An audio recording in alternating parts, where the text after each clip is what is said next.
An entitled Karen tries to lie and work the system at our restaurant by complaining over and over again that her food was cold every time she got home. But after it was exposed that she lived an hour away, meaning that of course her food's gonna be cold when she gets home, my boss finally puts his foot down and stops this madness right from where it starts, by not only refusing service to this Karen for the rest of her life, but also banning her from our location, simply because she was trying to lie and cheat just to get free food. Here's what happened. Okay, so this story took place when I was working in a very famous chain chicken restaurant while I was in college. It was a very busy Friday night with a lobby full of people waiting to order, a drive-through line that wrapped around the building, and a full dining room. And of course, during the height of our busyness, this is where the Karen enters the story. She ordered a large family-sized bucket of chicken with all of the typical containers of sides such as mashed potatoes and biscuits, etc. Well, she ordered the whole lot to go, she took her bags, got to the car, and then she drove away. And normally, that would be the end of the interaction, but sadly, this was only the beginning. About an hour later, the restaurant's phone rang, and me, being the shift supervisor, answered the phone. Well, on the other line was this Karen, and she immediately launched into this shrieking tirade about how her food was ice cold and soggy when she got home. Well, I quickly apologized for her inconvenience, and I offered her a coupon for a discount on her next purchase. I foolishly thought that the problem had been solved, but there was so much more to come. Jump ahead to the very next Friday night, and the exact same chain of events occurs with this entitled Karen. She came in, ordered her feast, took her bags, got in her car, and drove away. And an hour later, she called the restaurant for the second busy Friday in a row to keep an employee tied up on the phone with her cussing and ranting. She was screaming once again that her food was cold and soggy, and that she demands compensation, and that she wants to talk to the owner and all this other crap. Well, for the second week in a row, I apologized for the inconvenience, and I offered her a discount on her next visit. And I thought to myself, okay, problem solved again. But this time I informed the store manager about the ongoing drama with this lady. Well, fast forward, and wouldn't you guess it, the very next Friday, for the third week in a row, this entitled Karen returned again. As soon as I saw her walk into the lobby, I got my store manager to come up front and wait on her. She was prattling on about the disappointing service and poor quality before it was even her turn at the register. She ordered her usual haul and got her discount from the previous week. She took her bag and then she drove off. And yeah, you guessed it, the restaurant's phone rung over an hour later, and once again, it's the cold chicken Karen. She wants to talk to the manager, she wants gas money, she wants free food, she wants your firstborn child, and so on and so on. She screeched to me that once again, my food was ice cold when I got home. You idiots don't know how to pack food properly. This literally happens every single time. Now, as I'm trying to apologize to her and calm her down, she screamed in my ear that I'm too stupid and that she wants the real boss. So I passed the phone to the store manager, who lets her foam at the mouth and rant for what seems like an eternity. Once the entitled Karen ran out of breath and my boss could get a word in edgewise, he asked her one simple question. Ma'am, where do you live? The Karen then replied with the name of her town, like this was somehow not a big deal. My boss then looked simultaneously shocked and ticked off. Then he loudly said, ma'am, that town is over 1 hour's drive from this building. It's an absolute ridiculous expectation to think that your food would be perfectly hot right when you get home. You cannot possibly think that you're going to transport hot food for over an hour in below freezing winter temperatures, and it's still going to be hot when you get home. Well, this idiotic Karen was not having it, and she demanded more free food, more gas money, and more coupons. I mean, I could hear her howling on the phone, right as my boss held the phone away from his ear. But then he went nuclear. He raised his voice right back at her and told her absolutely none of that will be happening. And furthermore, we will not be tolerating any more of this disruption to our business every week. Consider yourself permanently banned from this location. If you come back, we will refuse to serve you, we'll call the police and have you removed from the property. He then slammed the phone down right in her face as she continued to screech on the other end. Luckily for us, she must have found another place to get her Friday night feast, because we thankfully never saw her again after that, and honestly, I thank the chicken gods themselves for making that happen. Holy crap, talk about just completely clueless. First off, it's pretty obvious that she was like working the system, and I think you know what I'm talking about. Like, she was driving an hour to go to like what I'm assuming is KFC just to get chicken and then be like, oh, it's cold, I'm gonna complain and get a free meal, let's do this. Like, holy crap, you've got to be so crooked and weird to do something like that, because you know for a fact that was all on purpose. Like, think about it, she was being hostile towards restaurant staff on purpose just so she could get a free meal. Like, this is so crooked. And yeah, of course her food's gonna be ice cold. Like, lady, what are you thinking? Do you really think it's gonna be warm by the time you get home? And also, there's nothing stopping her from heating it up in like a microwave or something like that. She could easily reheat it when she gets home and be like, okay, the food is still good. But no, she had to work her stupid angle just to get free food. Not because she was actually complaining about it, but because she found a loophole where if she complains hard enough, she'll get free food over and over again. So honestly, honestly, I love the way your boss handled this. I love that they stepped up and said, nope, we're not doing that, and you're banned from the location. Because this Karen absolutely deserved it, especially with the way she was talking to you. Like, that's uncalled for, and she deserved to get banned. If you like Am I the Jerk, you're probably going to love Am I the Genius. Check it out, link down below in the description. Also, go to amithejerk.com/submit if you would like to submit your own stories. Today, I quit my in-laws' family business without any kind of notice after they spent the last 3 years basically undervaluing me and overworking me to the point of losing my mind, because now I'm worried about the fallout over my choice and I just seriously don't know what to do. Here's what's going on. Okay, so I quit my job a few weeks ago and I didn't give them a notice or heads up or anything like that. I was just done right there on the spot. And as you can probably guess from the title, this is my husband's family's business. And we all live on the family property, so yeah, it's kind of messy. When I started dating my husband 3.5 years ago, I was stuck in a dead-end job. His stepmom told me I'd be valued, supported, and given the world if I joined them. So I jumped in with no training and just pure grit. And I learned fast and worked harder than I'd ever had before in my life. For nearly 3 years, I held down entire departments with no help. I did the work of 4 people: payroll, bookkeeping, administration, human resources. You name it, I did it. I was constantly told I was needed and that no one else could do as much as me. And yet I still got no recognition. And instead of appreciation, they just kept throwing more at me. At first, I didn't mind being a low-level employee, but eventually I wanted to grow into management. But that door slammed shut the moment my sister-in-law was hired. I was flat out told positions won't be made just to keep a person. And that really hurt, I've got to be honest. Then came the birth of my son. The same day, they planned a massive grand opening for a new building, and I figured I wasn't vital to the event, so I'd skip it and celebrate my kid. But that choice turned into a huge issue, because I was told to choose wisely, and that really was the beginning of the end for me. Fast forward and my husband takes on a high-level role in the business, and my mother-in-law, who's also my boss, goes on a Vegas trip. Now, no one asked me, but I still ended up running the office, watching the kids, and keeping the farm afloat. And I gotta be honest, it was brutal. When they came back, instead of saying thank you, I was accused of starting drama and trying to take over the company. And I've gotta be honest, that really broke something inside of me. After years of loyalty, after carrying the weight of multiple people's jobs, after sacrificing birthdays and boundaries, I just simply walked out. No notice, no apology. I was simply just done. And now I feel really conflicted. Part of me feels stupid, isolated, and left out. I mean, my husband still works there, so I feel cut off. But part of me feels free for the first time in years. I even have a new job already. So did I overreact by walking out the way that I did? Or was this the only way to protect myself after giving everything and getting nothing back? Because right now I don't know what to do.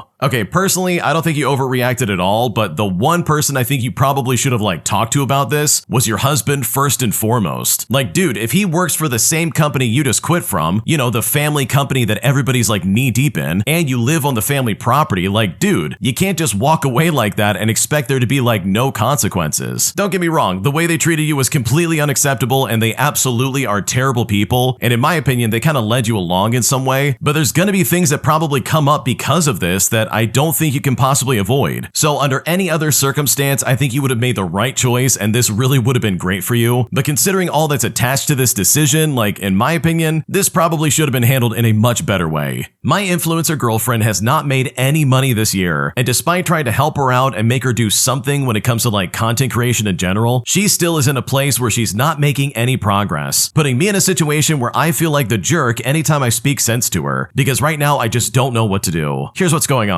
Okay, so my girlfriend has been supporting herself as an influencer, but has not been financially successful for the past 2 years. She had to rent out her condo and move in with me because she could no longer afford her mortgage payments. When she moved in, she said she could make influencing work as a job, but in the first year, she only earned a few $1,000s, and she only posted twice per month. At the start of this year, I gave her a target of at least 1 post per week and earning minimum wage. Well, with only 3 months left in the year, she has made no money and is averaging 1 post per month despite having plenty of content to work with. Conversations about what she does all day do not go well, and lately she's been saying that her happiness and mental health are more important than making money and my arbitrary targets. She earns some money renting her condo, and we could continue to get by, but what really bothers me is her lack of effort, nor does she seem concerned about making money. I gave her the year to try and make it work, but I am confident that she is not going to make her target. I'm torn between letting her try until the end of the year or asking her to move out and live with her parents until she finds a job. Now, I take ownership for letting this go on for so long because I enjoy photography and content creation, and initially I believed that she could be successful given the paid work and the free trips. But right now, I feel like it's all gone completely off the rails and I just seriously don't know what to do. Okay, first and foremost, this is not your fault, but honestly, it really is your girlfriend's fault. This is a pipe dream at best because she is trying to be like, oh yeah, I'm gonna quit my day job and do this for a living. You know, the thing that makes me no money. And dude, her being like, my mental health and my happiness is more important than money. Yeah, you say that now until you have to pay bills and you're like, oh crap, I need to get a job. I need to pay for stuff and like live. I can't do this doing some weird content creation job that doesn't make anything. If she was really well established and she had like a good following, then sure, she can probably make a living doing this. But even then, it's like a crapshoot, man. You never know if it's gonna work out or not. So no, I don't think you're the jerk for trying to like push the envelope here, because the way your girlfriend's acting is really selfish and not fair for you in the slightest. An entitled Karen makes it sound like her kid is allergic to something that we might be serving. But after we go above and beyond to make sure we don't cross-contaminate, this Karen freaks out on us and says that we did it wrong, despite the fact that we followed her instructions exactly the way she said it. Here's what happened. Okay, so I'm a 33-year-old female and I'm a chef. Most of my work is in restaurants, but I also take big events, such as weddings, fundraisers, and galas. But either way, the rules are the same. You don't play around with food allergies or breaking health codes. Yesterday, after coming back from a charity gala the previous day, I was working a busy dinner shift at the restaurant. A couple came in with their kid who's around 9 years old, and after the orders, the mom casually told me to just make sure that his food doesn't touch a certain ingredient. And I think to myself, okay, no problem. We flagged it as an allergy and we had to sanitize everything. New gloves, separate pan, the usual. Well, when I brought the plate out, she immediately got upset because it didn't look right compared to how she makes it at home. I explained that we prepared it differently to avoid cross-contamination, and she responded aggressively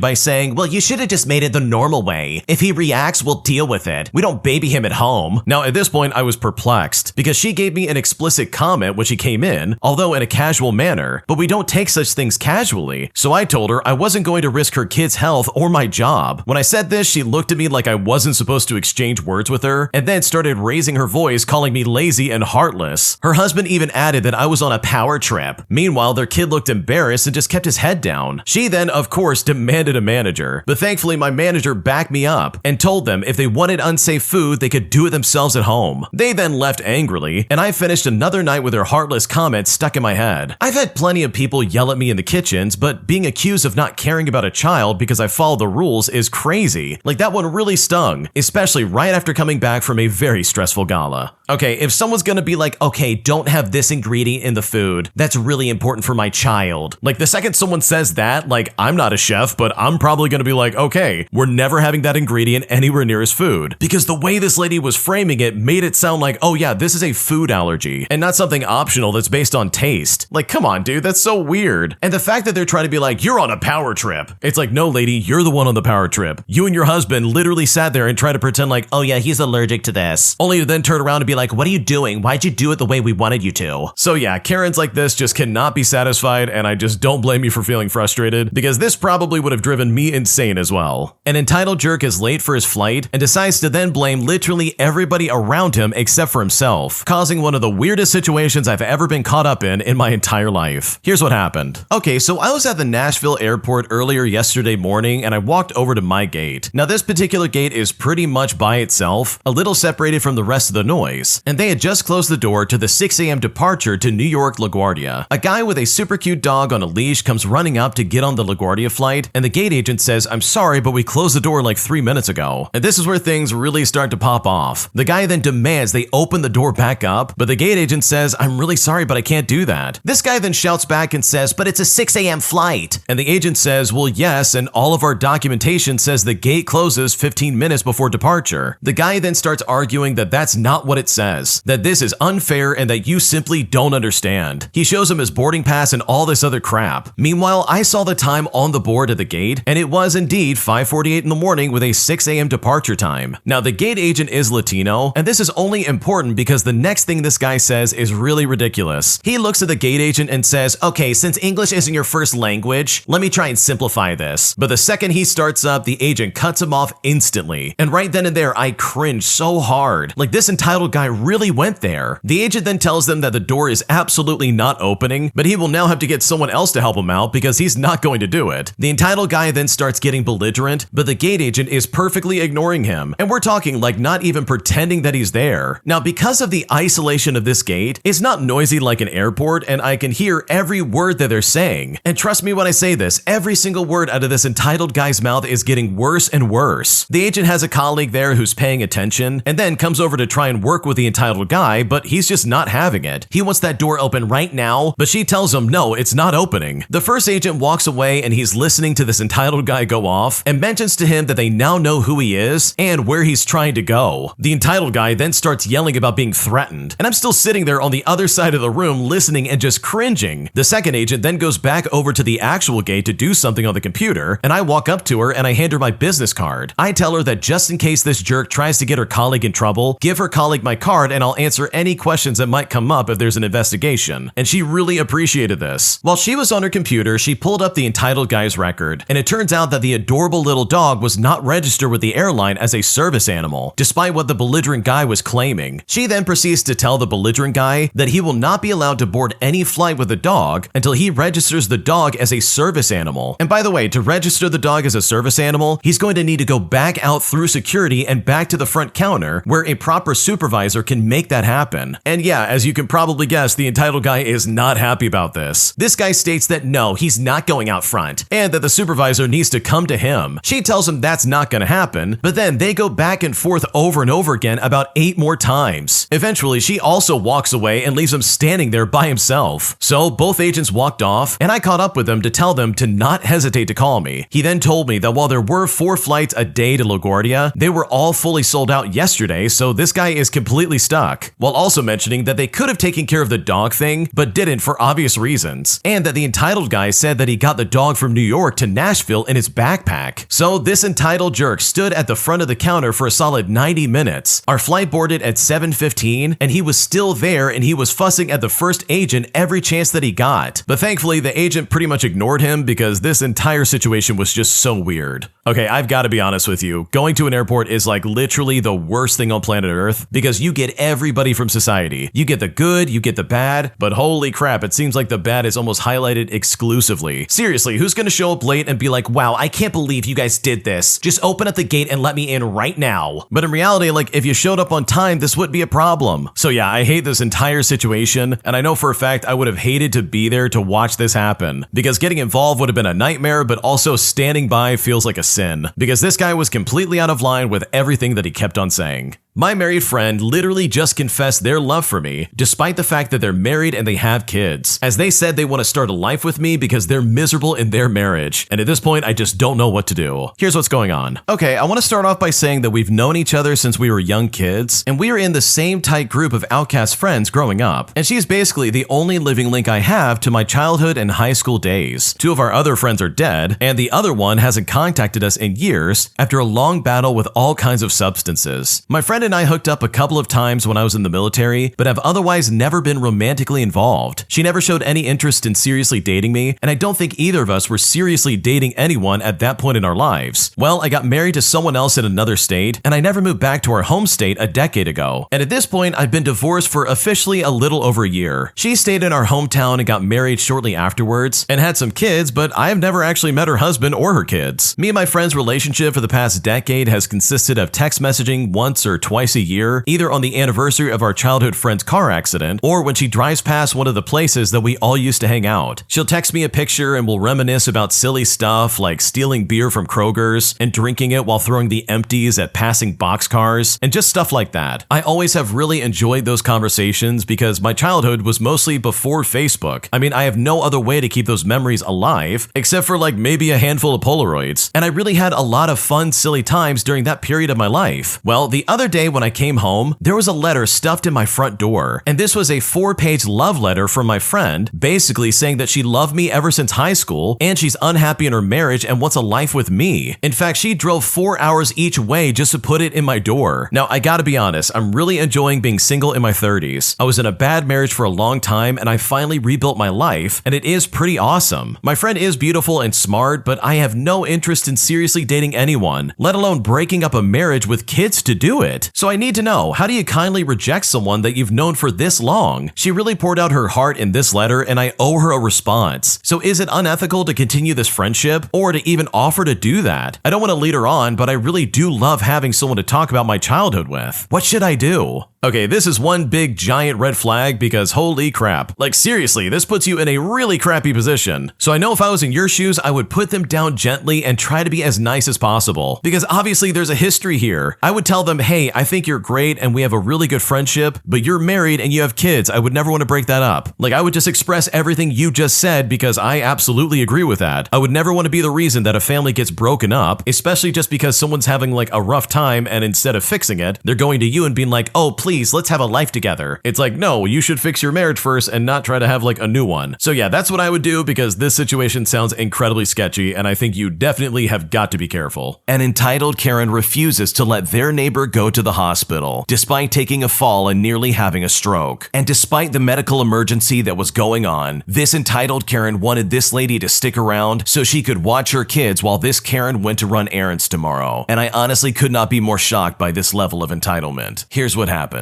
So this just happened last night, and I still can't believe someone would do this. I'm a 30-year-old male and a paramedic. I've been in EMS for about 8 years, and I absolutely love my job. Last night, we were dispatched to a 75-year-old female who fell at home. The patient stated that she tripped over her carpet and hit her head when she fell. We arrived on the scene and noticed that the home was a duplex, with our patient's door on the right and her neighbor's door on the left. We made our way into the home and found her lying on the ground. The woman was awake and breathing. We started asking her the standard questions. Are you okay? Does anything hurt? Stuff along those lines. She stated that she has a pounding headache and that she remembers walking to bed and then waking up on the floor. In my field, that's a pretty big red flag. We noticed that she's got a pretty good lump on the side of her head and a big bruise starting to form already. Noticing the bruise, I asked her if she's on any blood thinners. She said that she was on blood thinners for a previous stroke that she had a few years ago. We urged her to let us take her to the hospital because there was a possibility that the fall could have caused a bleed in her brain, and she should go to the hospital to get some scans done just to be sure. She agrees and we begin to pack her up. We applied a C-collar around her neck just in case of any C-spine injuries. She denied any neck or back pain, so we lifted her up and placed her on our stair chair. A stair chair is exactly what it sounds like. It's a chair with tracks on it that we use to carry patients up and down stairs. As we were getting her out of the house, her neighbor whipped open the door and started yelling about how she couldn't sleep with all the lights and noise outside. The sound of the stair chair apparently woke her up, and she was not happy about that. So my lieutenant walked over to her and apologized and said that we are dealing with a medical emergency and that we would be leaving soon enough. This entitled Karen neighbor then noticed that our patient was her neighbor, and that's when she started yelling about something totally different. The entitled Karen started yelling, "You can't take her to the hospital. I have errands to run tomorrow and she needs to watch my kids." My lieutenant again reiterated that we were here for a medical emergency and that her health is more important than her errands tomorrow. The entitled Karen then let out a huff and slammed the door in his face. Now, we thought that this was the end of it, but we were very wrong, as this entitled Karen started to act up in a way that I have never seen in my entire career, and I honestly could not be more shocked. After a few minutes in the back of the ambulance, we told our lieutenant that he could take the engine crew back to the station and that we were going to be heading out in a few minutes. After we checked her vitals, I got an IV going and started giving her IV fluids. My partner got out of the back and went up to the driver's seat. About 5 seconds later, the back doors of my ambulance fly open. And who do I see standing there? Of course, it's the entitled Karen. Apparently, she needed a few minutes to get dressed before coming outside. At this point, I've just about had enough, and I yell at her by saying, "What in the world do you think you're doing?" But she just yells back and says, "I told you that you can't go to the hospital because she has to watch my kids tomorrow." She then starts trying to pull the cot out of the ambulance with our patient on it. Luckily for us, she didn't know how to unlatch the cot, and she couldn't get her out. Our patient says, "I can't watch your kids tomorrow because I fell. I might be having a stroke." But this entitled Karen yells back at her and says, "You're fine. You do not need to to go to the hospital because you're not having a stroke. My partner then hears the commotion and goes to the back of the ambulance. He pulls her off of the cot and I slam and lock the doors. And it was at this point that you could tell that the entitled Karen was about to become combative. It's important to know that either the police department or the sheriff's department responds to our calls too, especially when it's at night. Because of where we were, it took a few minutes for the sheriff's department to show up on scene, but he got there just in time. I couldn't hear much through the door, but I saw the officer get out of his cruiser with a taser drawn. My partner runs back to the driver's seat and starts heading to the hospital. The last thing I saw through the back windows was the entitled Karen stomping towards the police officer and then her hitting the ground after being tased, which I've got to be honest, was super satisfying to watch. I was talking to my patient and asked what all that was about, and she said that the entitled Karen neighbor will just drop off her 3 kids at her house and leave for several hours at a time with absolutely no notice. My patient even had no idea that she was supposed to watch the kids at all, because again, the entitled Karen never gives her a heads up about any of these things. This is all just so ridiculous, and I honestly can't believe I witnessed it. How crazy of a person do you have to be to try and obstruct an ambulance when they're trying to get a patient to the hospital? That's like another level of crazy. And you know what? This lady deserved to be tased, in my opinion. She was literally trying to stop this lady from going to the hospital, even with the threat of having a stroke looming over this possible situation. I mean, what an absolute psychopath. And to top it all off, it was all for selfish reasons. She just wanted this free babysitter to watch her kids once again for free and with little to no notice. I mean, that's not fair for anybody involved, but at least karma came her way and the cops stepped in. And hopefully this entitled Karen can learn her lesson not to obstruct an ambulance when they're trying to get a patient to the hospital. This next story is actually an update to a previous one that we covered a few weeks ago, in which the original poster had some nephews steal some things from their shed. They give us an update as well as what's going on in their life. So to recap, my nephew stole a bunch of cans from my shed after breaking into it and cashing them out at a bottle drop for about $200. My sister and brother-in-law acted like complete jerks when I wanted the money back for the cans and the damages. I ended up pressing charges because they refused to pay, and things turned pretty ugly. I filed a small claims lawsuit, and they had to pay me back for the cost of damages, theft, and emotional damages for constant harassment, as well as the cost of the lawsuit itself. All of it added up to about $500, which finally made my sister and brother-in-law raise a white flag and actually start parenting their kids. My nephews got all of their privileges taken away and were forced by a judge to work community service, which they absolutely hated and had to be forced just to complete it. They didn't get more than 100 hours each because I'd been repaid by their parents when we settled out of court, so the judge pretty much fast-tracked the case. My nephews ended up picking up garbage and doing work around several local parks, and the man directing them I heard was a retired drill sergeant, so they had no fun whatsoever. My eldest nephew constantly showed his issues with authority and got into screaming matches with everyone who told him to work. His father had to be called over just to make the boys pick up a rake. The kid openly blamed me for his predicament, and his brothers were initially on his side, but after a while, they realized that he's just crazy and entitled, and they no longer want any part of it. So my 2 younger nephews stopped following his lead because it finally clicked just how in the wrong they were. The problem is that my sister and brother-in-law blamed me for the divide in their family, which didn't end well for them, as no one in the family was on their side about it. Absolutely everything was put on them and their bad parenting, and without me to blame, they just became silent and bitter. Half of the family don't even want to associate with them, and now their own kids are divided because the eldest refuses to change. It got so bad that my eldest nephew resorted to something so incredibly dumb that you're not going to want to believe it. In the middle of the night, he sneaked out and assaulted my house with a pair of his dad's claw hammers. And I say a pair of them because he literally had one in each hand. The first thing he did was start by smashing the new lock on my shed, and this time it didn't break, but he heavily damaged it to a point that it was no longer usable, and I had to later remove it with bolt cutters. He also did a lot of damage to the shed door with the hammer's claws. I awoke to the sounds of hammers and called the police after peeking out of my window and seeing someone outside hitting the shed, though I didn't realize it was him at first because he had his face covered with a creepy looking mask. He saw the bedroom lights come on and chucked one of the hammers through my window. There was broken glass everywhere, and I'm lucky I didn't cut my feet on any of it because I was barefoot. Then my nephew started started beating on my back door with the remaining hammer. He did major damage, breaking the knob and the window on the door, and also tore into the door itself with the hammer claw. I was worried the door wouldn't hold out, so I yelled police were on their way, and he took off before they arrived. Now, after my first initial incident, I installed a lot of cameras, and the night vision on my camera showed that it was him. He had a mask on, but was wearing his school hoodie, as well as his Nike shoes that were also pretty identifiable, since his brothers don't have a pair like them. His fingerprints were also on the hammer he threw at my window. My nephews had already all been fingerprinted when they were arrested the first time around, so police matched the ones on the hammer to him. When the cops came for my eldest nephew, he obviously denied it was him, but there's no one else it could have been. The other hammer was found in his room, along with the clothes and the mask that he wore, all of which were taken as evidence. But with this particular situation, this kid's parents did nothing to try to protect him, and they didn't try to pass the blame on me either. They just let their son be taken away screaming his head off. I wasn't there to see the arrest, but I was told by my sister that my eldest nephew was switching back and forth from crying that he didn't do anything wrong to screaming that it was all my fault and that he had to get back at me. The boy had to go through a serious mental health evaluation and was found to be possibly bipolar. It doesn't really excuse what he did though. Later on, he was properly diagnosed as bipolar, and he started blaming everything he did wrong on that, and he acted like he would be vilified just for getting treatment for it. Eventually, he ended up having a month-long stint in juvenile hall. They got my nephew properly medicated, and he pleaded guilty to forego court again in exchange for more community service and mandatory counseling, as well as probation this time. His dad came to my house and personally replaced the broken window and door, even though he barely said a word to me while doing it. My two younger nephews are still excluding their older brother from pretty much everything, and he still hasn't apologized for attacking my home either. He's also unfortunately repeating a school year because of how badly his grades tanked, which his parents are still very unhappy about. My two younger nephews dropped by on their own in July to personally apologize to me. They said that they always just followed their brother's lead, and he made everything they were doing seem like so much fun. But the punishments for the crimes are not worth the kind of fun they were having, and they don't want anything to do with it anymore. They want their fun uncle back, and they asked if we could just start over. I said we can, but you know what? They'll have to earn back my trust, which they happily agreed to. My eldest nephew had his 17th birthday a few months ago, and basically he got nothing for it. Not even a cake. It was part of his punishment for what he had done. I can only imagine how much money he's cost his parents in the past year alone. He led his brothers to steal from me and then destroy my bedroom window and back door. I imagine in total with the lawsuit that I'd previously filed and replacing both the door and the window probably cost over $1,000. Doors and windows are not cheap. Meanwhile, my youngest nephew had his birthday a month after that and got a new mountain bike among his gifts. This really upset my eldest nephew, and he slashed the tires on the bike with a kitchen knife, which, you guessed it, landed him in even more trouble. I know a thing or two about fixing bikes, so I went out and bought new tubes and tires for the bike, and I put them all on myself. So the bike is fine, and my nephew thanked me a lot for fixing it. My eldest nephew resorted to trying to run away because he wasn't being enabled anymore. He just walked out, got on his bike with a backpack full of stuff, and rode off. His parents quickly reported him missing because he left a goodbye letter and basically blamed me and his bipolar disorder for all of his problems. In the letter, he stated that he couldn't wait until he's 18 to get away from all of us, so he was doing us a favor by getting rid of himself sooner. But he came back 3 days later without his bike or his backpack, and he was looking pretty beat up. He wouldn't tell us what happened, and we honestly still don't know, but he was chewed out for continuously using me as a scapegoat for all of his personal issues, because blaming me was the first thing he did when he got back. I didn't make him steal from me, and I didn't make him attack my house either. I also didn't make him run away. That was all him, and he nearly ended up back in juvie for running off because he violated his probation, but somehow he ended up getting off easy. Currently, he spends his day pretty much in his room when not in school. It's either that or he does chores or goes to counseling. He finished his community service, but his probation will last until he's 18 years old. He got some lenience for being diagnosed as bipolar, but it could not get him off the hook. And believe me, he tried many times. Once they told him what was wrong with him, it became his excuse for literally everything. But plenty of people go their whole lives with that same mental condition and never do the kind of things that he did. I've been mending things with my 2 younger nephews, but I don't want to be around the eldest at all, and the feeling is clearly mutual on his part. I've only seen him once in person the past few months, and he glared at me with more hate than I've ever seen from anyone before stomping away. He can't paint me as a villain anymore without being called out on it, so there isn't much he can do other than just try and get through this. For the most part, he's totally shut down since school started. I'm told he barely speaks, even at school. My other nephews tell me that he's getting laughed at and ostracized, which I don't think is going to help him get any better. My sister and brother-in-law are also not on the best terms with me right now, but they can't exactly put any blame on me either. They know that it was all them and their bad parenting. I've basically forced them to be more active in their kids' lives, which they should have been doing already from the beginning. They complain a lot of being tired from work as well as having to keep an eye on their kids. So whenever we talk as of late, it's always very awkward and very forced. We don't go to each other's houses anymore, but we do see each other at my parents' house, and our mother demands that we be civil there, which I honestly have no problem with. My 2 younger siblings have regained most of their privileges. They got their TV and video games back, but my eldest nephew isn't allowed on them at all. I'm told he's got some electronic entertainment in his room, but what kind I don't really know. I just know he spends most of his time in there, unless he has to be somewhere else. My eldest nephew is also not welcome pretty much anywhere in the family anymore. I've recently heard from my parents that they don't even want to see him on Thanksgiving or Christmas Eve this year because they are sick of his behavior and petty thievery. I guess I can understand that, but even I feel it's a bit harsh. My sister and brother-in-law do feel this way as well because they are threatening to boycott if he can't come to either holiday. I can't stand that kid and would not want him in my house either, so I can understand why they've made that decision, but I don't think excluding him from everything and everyone is gonna make him better. It's gonna take my eldest nephew a long time to mend bridges, and that's if they can even be mended at all. The way things stand at the moment is that he may try running off again once he's of age. That is, unless the last time he tried scared him off too much to try again. But hopefully things will get better for him in time if it's not too late to try to fix his behavior. I may not like him, but he is still my nephew and I do care for him, but I'm kinda powerless to do anything. So for now, the most I can do is just keep my nose out of it and offer support where I can. The nephew in this story sounds like an absolute psychopath. I mean, this kid destroyed and vandalized and did all sorts of terrible things. And it's crazy to think that all this therapy and all the medication and all the things that people are trying to do to help this kid are just not working at all. It's also kind of vindicating to see that the original poster cannot be blamed for this. It literally is the parents' fault, as well as, if not most importantly, this eldest nephew's fault. Like literally all the blame falls on them, and they should be ashamed of themselves for the way they've acted. They've caused a massive rift in their family, and it's literally their own fault. Like no one else is to blame except for this person. So hopefully things can work out, and this eldest nephew can try to repair the bridges that he burned, because this is just unacceptable, and if he ever wants to have any kind of family in the future, he needs to repair this as soon as possible. My great-grandmother is leaving an inheritance to me that should have gone to her kids, and now I'm not sure how to divvy up this money, or if I even should, just to try and make everybody happy in my family, and I'm honestly not sure what to do. So my great-grandmother passed away, and she was a hoarder, as well as an evil witch. Honestly, nobody liked her, so she decided as a last farewell to give away the inheritance exclusively to the great-grandkids, and this would all go towards them when they turn 18 years old. Me and my brother are the only great-grandkids above 18 at the moment, and we will each be getting about $20,000 to $30,000 it seems. Here's the problem that lies behind us getting this inheritance. My great-grandmother did this despite the fact that her daughter, who is my grandmother, has cancer, and they are really struggling to pay the bills. Not only that, but my mother and father are trying to adopt and are trying to fundraise as well. My mother and grandmother don't have the best relationship, and if I give any money to either one of them, I will be offending somebody. I'm currently leaning towards giving it to my grandparents for a few reasons. For one, they have cancer, and that's absolutely terrible, and the money should be theirs in the first place in my opinion. My grandmother put up with her craziness for years, and my grandfather regularly fixed up her cars and her house for free, and yet my great-grandmother still passed them up and decided to give this inheritance to her great-grandchildren. But again, because of the strained relationship my mom and my grandmother have, my mom will most likely feel spurned if I do this. I've thought about just giving giving money to both of them. But then the question becomes, how do I balance it? Should it be a 50-50 split? Which then leads me to believe that I think my grandmother would feel very upset of only getting 50% of the money for her cancer treatment, while my parents get the other 50% for an adoption. I'm also thinking that the best course of action is to paradoxically keep all the money for myself so that nobody feels left out and nobody can even have to worry about it. There is so much bickering on both sides of my family as both of them need money, and I just know that somebody's gonna be upset if they don't get the money that they feel they deserve. What should I do? This is a really terrible situation because I think you're right. This great-grandmother definitely sounds awful. She skipped over all of her family just to give money to her grandkids, which is fine, all things considered, but you would think you would at least give this to your kids first and then go down the line of seeing who wants money next. But I think one thing you really do need to realize, and maybe this sounds selfish of me, but this inheritance, regardless of who feels obligated to it or who just so happens to feel like they deserve it the most, is in fact going to be yours. No one else is entitled to it except for you legally. So if you decided to keep it all for yourself, there really is nothing anybody could do about it. Also, if you decide to give money away to people, I really don't think it's an all or nothing situation. You don't have to give all your money away to the grandparents or your mom or vice versa. Like, you certainly could give some money to them, but I honestly think you would be doing yourself a disservice by saying, oh, let me just give it all away and not keep any of it for myself. That's not fair for you in the slightest, in my opinion. So honestly, do with the money as you please. Follow your heart if that's what you want to do. But in the end, I think it's important to know that no matter how good of a job you do of divvying this up or how fair you are with giving away money, no one's going to be completely happy. It's impossible. You can't keep everybody happy and control everybody else's emotions, even though it seems like you have the best intentions in mind. That's just not possible. So I think you can at least give yourself a break in that regard and take some stress off your back, because nobody's going to be completely happy, no matter what you decide to do. But this also begs the question of what they would use the money for. Your grandmother definitely would benefit from getting this money to help with the cancer situation. I mean, that's personally where I would go first if I had this money and I was going to give it away to help people out. But for your parents, it sounds really strange that they want to try and adopt a kid, but they can't afford it. I mean, clearly they can't afford to adopt a kid, so it makes me wonder if they even will have the money to take care of the kid once they do have them. So for me, based on what you've described, that particular situation is something I would be a little bit more guarded and cautious about. But either way, literally the choice is yours, because you don't have to give this money away if you don't want to. And I don't think it's selfish to say, you know what, I'm going to use this money for me and my future endeavors, regardless of how happy or unhappy your family might become. An entitled racist Karen claims that my house I'm renting out is secretly a brothel, and when I confront her about this, she calls the police, claiming that I threatened her. But things do not go well for this Karen, as a wonderful police officer steps in and puts her in her place. Here's what happened. So first, some background information before we get started. My stepsister and her girlfriend rent a house that my boyfriend and I purchased, and it's remodeled in a college town in central Missouri. They're on a lease with some fellow students at the local college. So in a 3-bedroom house, there are 5 girls. My boyfriend is over often because he takes care of a lot of the gardening, as well as any tasks that require some heavy lifting. He had warned me that the next door neighbor is a bit nosy, but just to keep track, that is 5 girls and 1 guy that routinely come over there. I haven't really been to the house since we finished it. That is until this last weekend. Someone had suggested that small garden boxes along the side of the house would be nice, so they can plant some herbs and maybe some vegetables come springtime. And I am honestly all about that. Since I'm the green thumb of the couple, I went over and built some terrace garden boxes along the side of the house. Each of them was about 4 feet by 3 feet, so each bed was about 3.5 foot wide by 3/4 of a foot. Why am I doing this right before winter? Basically, so we can make sure that the boxes are draining properly without losing too much soil from the box due to runoff. I am just finishing up when this entitled Karen makes her appearance. The conversation starts off rather normal, even though I can tell that she is digging for some kind of gossip to be able to tell the women's group at her church. Then she beckons me closer and says the following. I know that you're just the hired help, and you are just here to do your job, but you do know what this house is, right? Not knowing what she's talking about, I ask her for further clarification by saying, no, I don't know what you're talking about. What kind of house is this? She leans into me in a lowered voice and says, well, I don't want to get involved, but I figured I ought to warn a pretty young girl like yourself. This is a brothel. And at this point, I was blown away. So I ask her what proof she has that this is a brothel, and she explains that she saw a man here about a week or so ago, and he was telling the girls that they need to pay him. She then goes on to explain that when he went to leave, my stepsister and her girlfriend both gave him a long hug. I ask her if she has anything else, and she says that she sees a mixture of people coming in and out, mostly men, coming and staying for a couple of hours or so before leaving, which really isn't that unusual for 5 college-age students, especially when you consider friends or classmates coming over for study groups or maybe a group project of some kind. But you know what? My mistake is I ended up rolling my eyes and clearly appearing uninterested in listening to her any further because she started to huff. Well,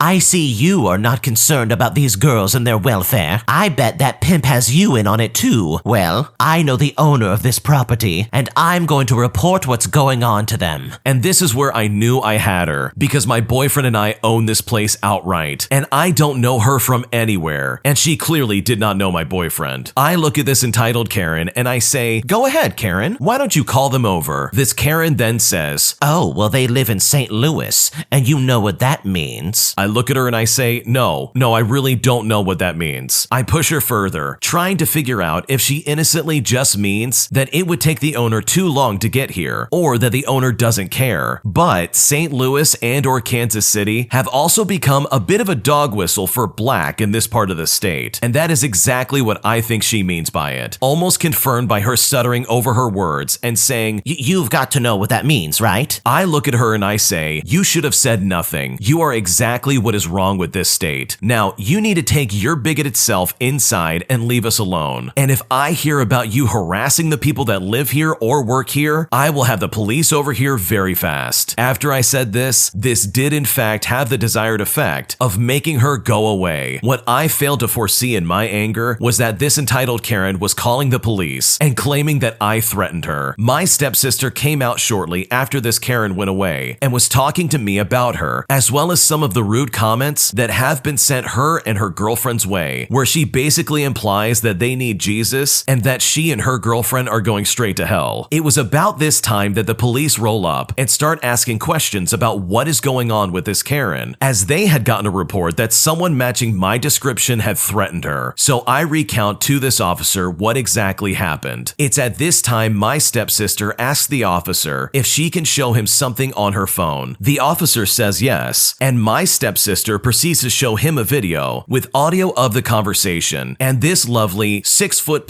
tall police officer that is also African American also picks up on the unspoken meaning of St. Louis owners. And if that wasn't enough to upset this police officer, my sister then proceeds to show him videos of this entitled Karen's harassment towards her and her girlfriend, saying stuff like, "Y'all can go inside, but don't go far. I'll be right back." So with all of that in mind, and us not wanting to miss out on the action, we gathered round the side window that allows us to overlook this entitled Karen's front door. This police officer marched up to her door and gave it 3 booming knocks against the door before waiting for this entitled Karen to come out. Unfortunately, he did not have the conversation on the porch with her, but I will say this, even with all of her doors and windows closed, we could hear the officer's raised voice. He came back about 5 minutes later and told us that he warned her to leave us alone and to stop harassing us. Before leaving, he gave my stepsister his card and said that if she acts up again, to give him a call and he will get us a no contact order and charge her with harassment. It's been 4 days, and this entitled Karen won't as much as look in the direction of anyone in the house, so hopefully that is the end of it. This entitled Karen really is a horrible person. First off, she's just completely racist, there's no other way putting it, but also incredibly discriminatory towards this woman and her girlfriend. Like, literally leave people alone. They're not doing anything wrong, and they have not harmed anybody in the process. If this entitled Karen literally just minded her own business, none of this would have been an issue, and it's all just self-inflicted problems. So good for this original poster and their family stepping up and proving that this racist Karen definitely needs to be put in her place. And hopefully in the future, nothing like this ever happens again, because the people in this story don't deserve it. And if anything, they really do deserve better neighbors. My girlfriend refuses to renegotiate our living expenses because she doesn't trust me with money, and I honestly don't know what to do. My girlfriend and I have been together for 4 years and moved in together after we both got jobs upon graduating from college. At the time, 2 years ago, we both got about the same wages, about $50,000 a year, so we agreed that we would split our shared living expenses expenses. So stuff like food, utilities, rent, pet expenses, it was all 50-50, which was completely fine. I was still fine to pay for date stuff, like going out to get dinner or to an event or something like that, but our general stuff that we need to live would be split between us. Then a year ago, I got a raise at my job, so now I was making about $62,000 a year. We agreed that since I was now making a little bit more, it would then be fair for me to pay a little bit more in our living expenses. So we changed it where I would pay 55% and she would pay 45%. I didn't have any real problem with this either. I thought it was fine. After doing this system for a while, my girlfriend got a new job about a month ago. Her new salary was $85,000 a year, which is way more than what it was before and way more than what I make. I was happy for her and everything like that. But obviously, about a week into her new job, I asked if we could renegotiate the splitting of our expenses, since now she was making substantially more than me. She kind of dismissed me at that point and was like, "Oh, we can talk about it later. I'm all stressed out and adjusting to the new job,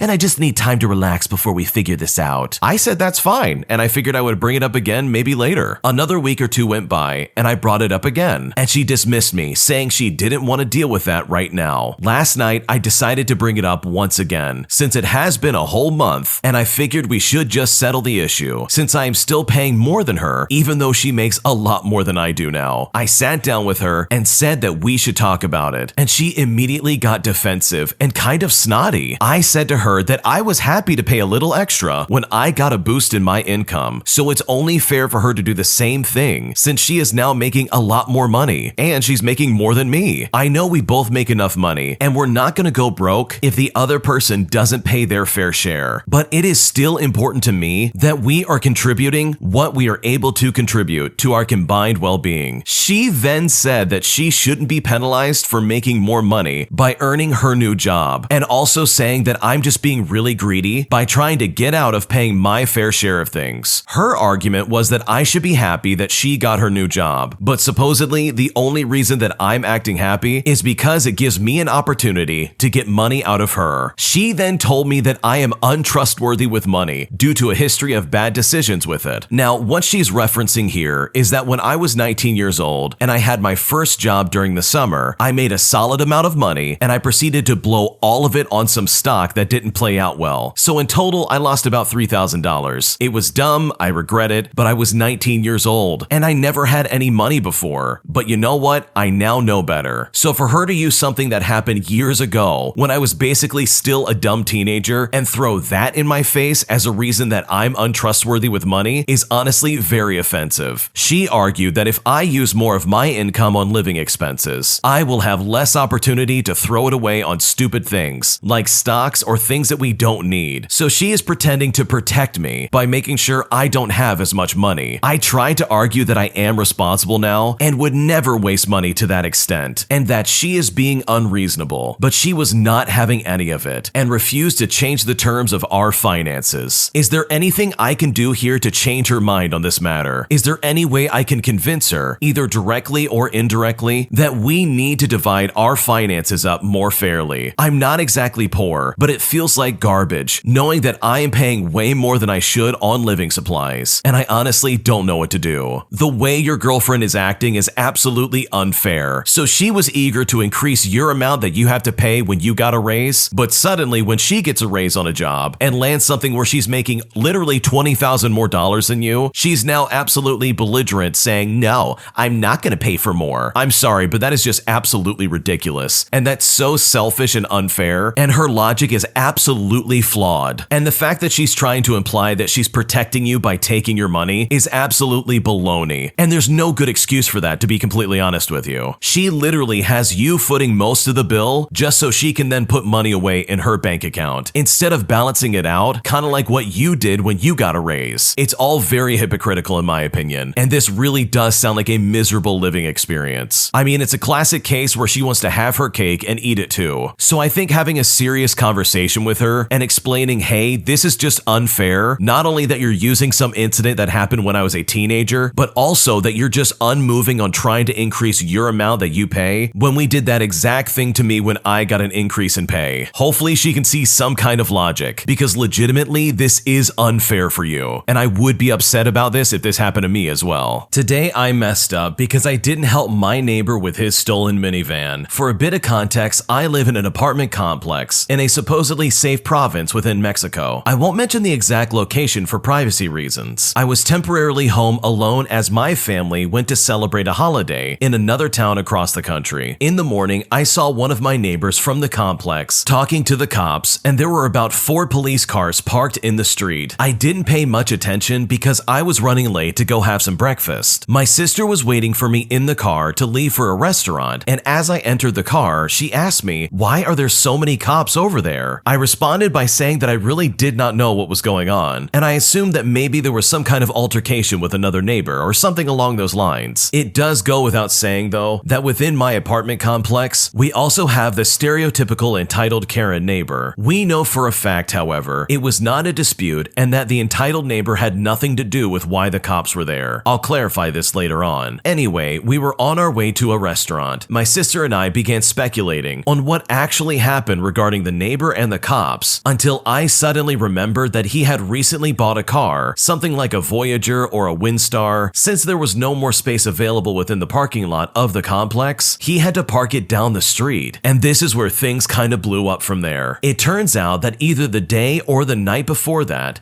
vehicle was stolen. I had no idea how it happened because that same day, I had actually attended a concert, which eventually ended late in the night, and I was a bit under the influence and tired, to be honest. So I thought it was some other vehicle that was left to rot in the street on purpose. I didn't pay attention either, but I remember prior to that incident, I saw that neighbor starting the car as he was driving away. I remembered it just on the spot. That's when I came to realize what finally happened when talking to my sister. Now, here comes the namesake of this story. Fast forward to 3 days ago. My mother was back from her trip, and I talked to her about the subject, and then she later told the neighbors about it. The car theft was further confirmed on the spot, and in addition, he had actually filed a police report at the time. But here's the nastiest part of all of this. Over the course of these weeks, not a single neighbor had said a thing or supported the victim regarding the piece of garbage who stole the car. We actually had a WhatsApp group of the neighborhood, but nobody said a thing either. Also, we had a third neighbor who had installed CCTV around the outdoors, as well as the parking lot and the sidewalks, and he didn't do anything about it either. He may have had any footage that could serve as evidence on who was the idiot who did the deed, but again, he kept quiet about the matter. But of course, like you would expect, when it comes to staying alert to everything a neighbor does, for the sake of getting gossip, they're more than prepared for that. I'm disappointed in the matter, and I came to the conclusion that my neighbors are absolute jerks, and they are just indifferent, and would leave you to pass away if that was the case, treating your potential issues as if nothing ever happened. And it's honestly all very disgusting. This is a really unfortunate situation, because it sounds like the guy who had his car stolen lives in a neighborhood where their neighbors do not care about them. They would literally just watch it all get taken away from him and say nothing instead of stepping in and helping. And unfortunately, that includes the original poster. I mean, if I had any kind of information about how my neighbor's car got stolen in the middle of the night, I would definitely say something. And this is especially true for the guy who has literal footage of the outdoors and probably has something that could help. I mean, why would you just be so indifferent and not get involved in some kind of way? Maybe they're just not friendly in that way, and maybe there really is no camaraderie or any neighborly behavior that you would expect even at a base level in that complex. That must really suck to live there, and hopefully that guy's able to figure out what happened to his minivan, because I can only imagine the nightmare he's currently dealing with. Today, I messed up by allowing my jealous cousin to use my laptop. My cousin, who we'll call Mark, that's not his real name, has always been financially better off than I am. He always was able to go on vacation, he always had the nicest clothes, and always had the nicest things, and a part of me really resented him for that. So my birthday was over a month ago. My mom has saved up for months to buy me a MacBook Air. When I got it, I was so happy. You guys don't understand. I had never received anything more expensive than $50 max. I don't blame my mom for it. I have siblings and she's a single parent. I've used the laptop to draw, play Minecraft, watch movies, everything. I absolutely loved it. Well, my cousins were staying over for the holidays coming up. Thanksgiving at my house is basically a Christmas. We put up the tree and pick out names for Secret Santa. My cousin was already angry that I had received a laptop for my birthday and he didn't. I was humble about it and I didn't rub it in or anything. I just posted on social media, and instead of my private story, I posted it on public. Well, all of this boiled down to today. Mind you, we hadn't really said anything to each other. I kept my distance because we would usually end up arguing. This guy acts like anything he says is facts and never checks actual resources and gets his information from TikToks. He came to me rather nicely, which is where I messed up. I should have known something was up. He asked me to use my laptop in order to watch Netflix. It's the Christmas season, so I was feeling nice in that moment, so I just let him use it. I kid you not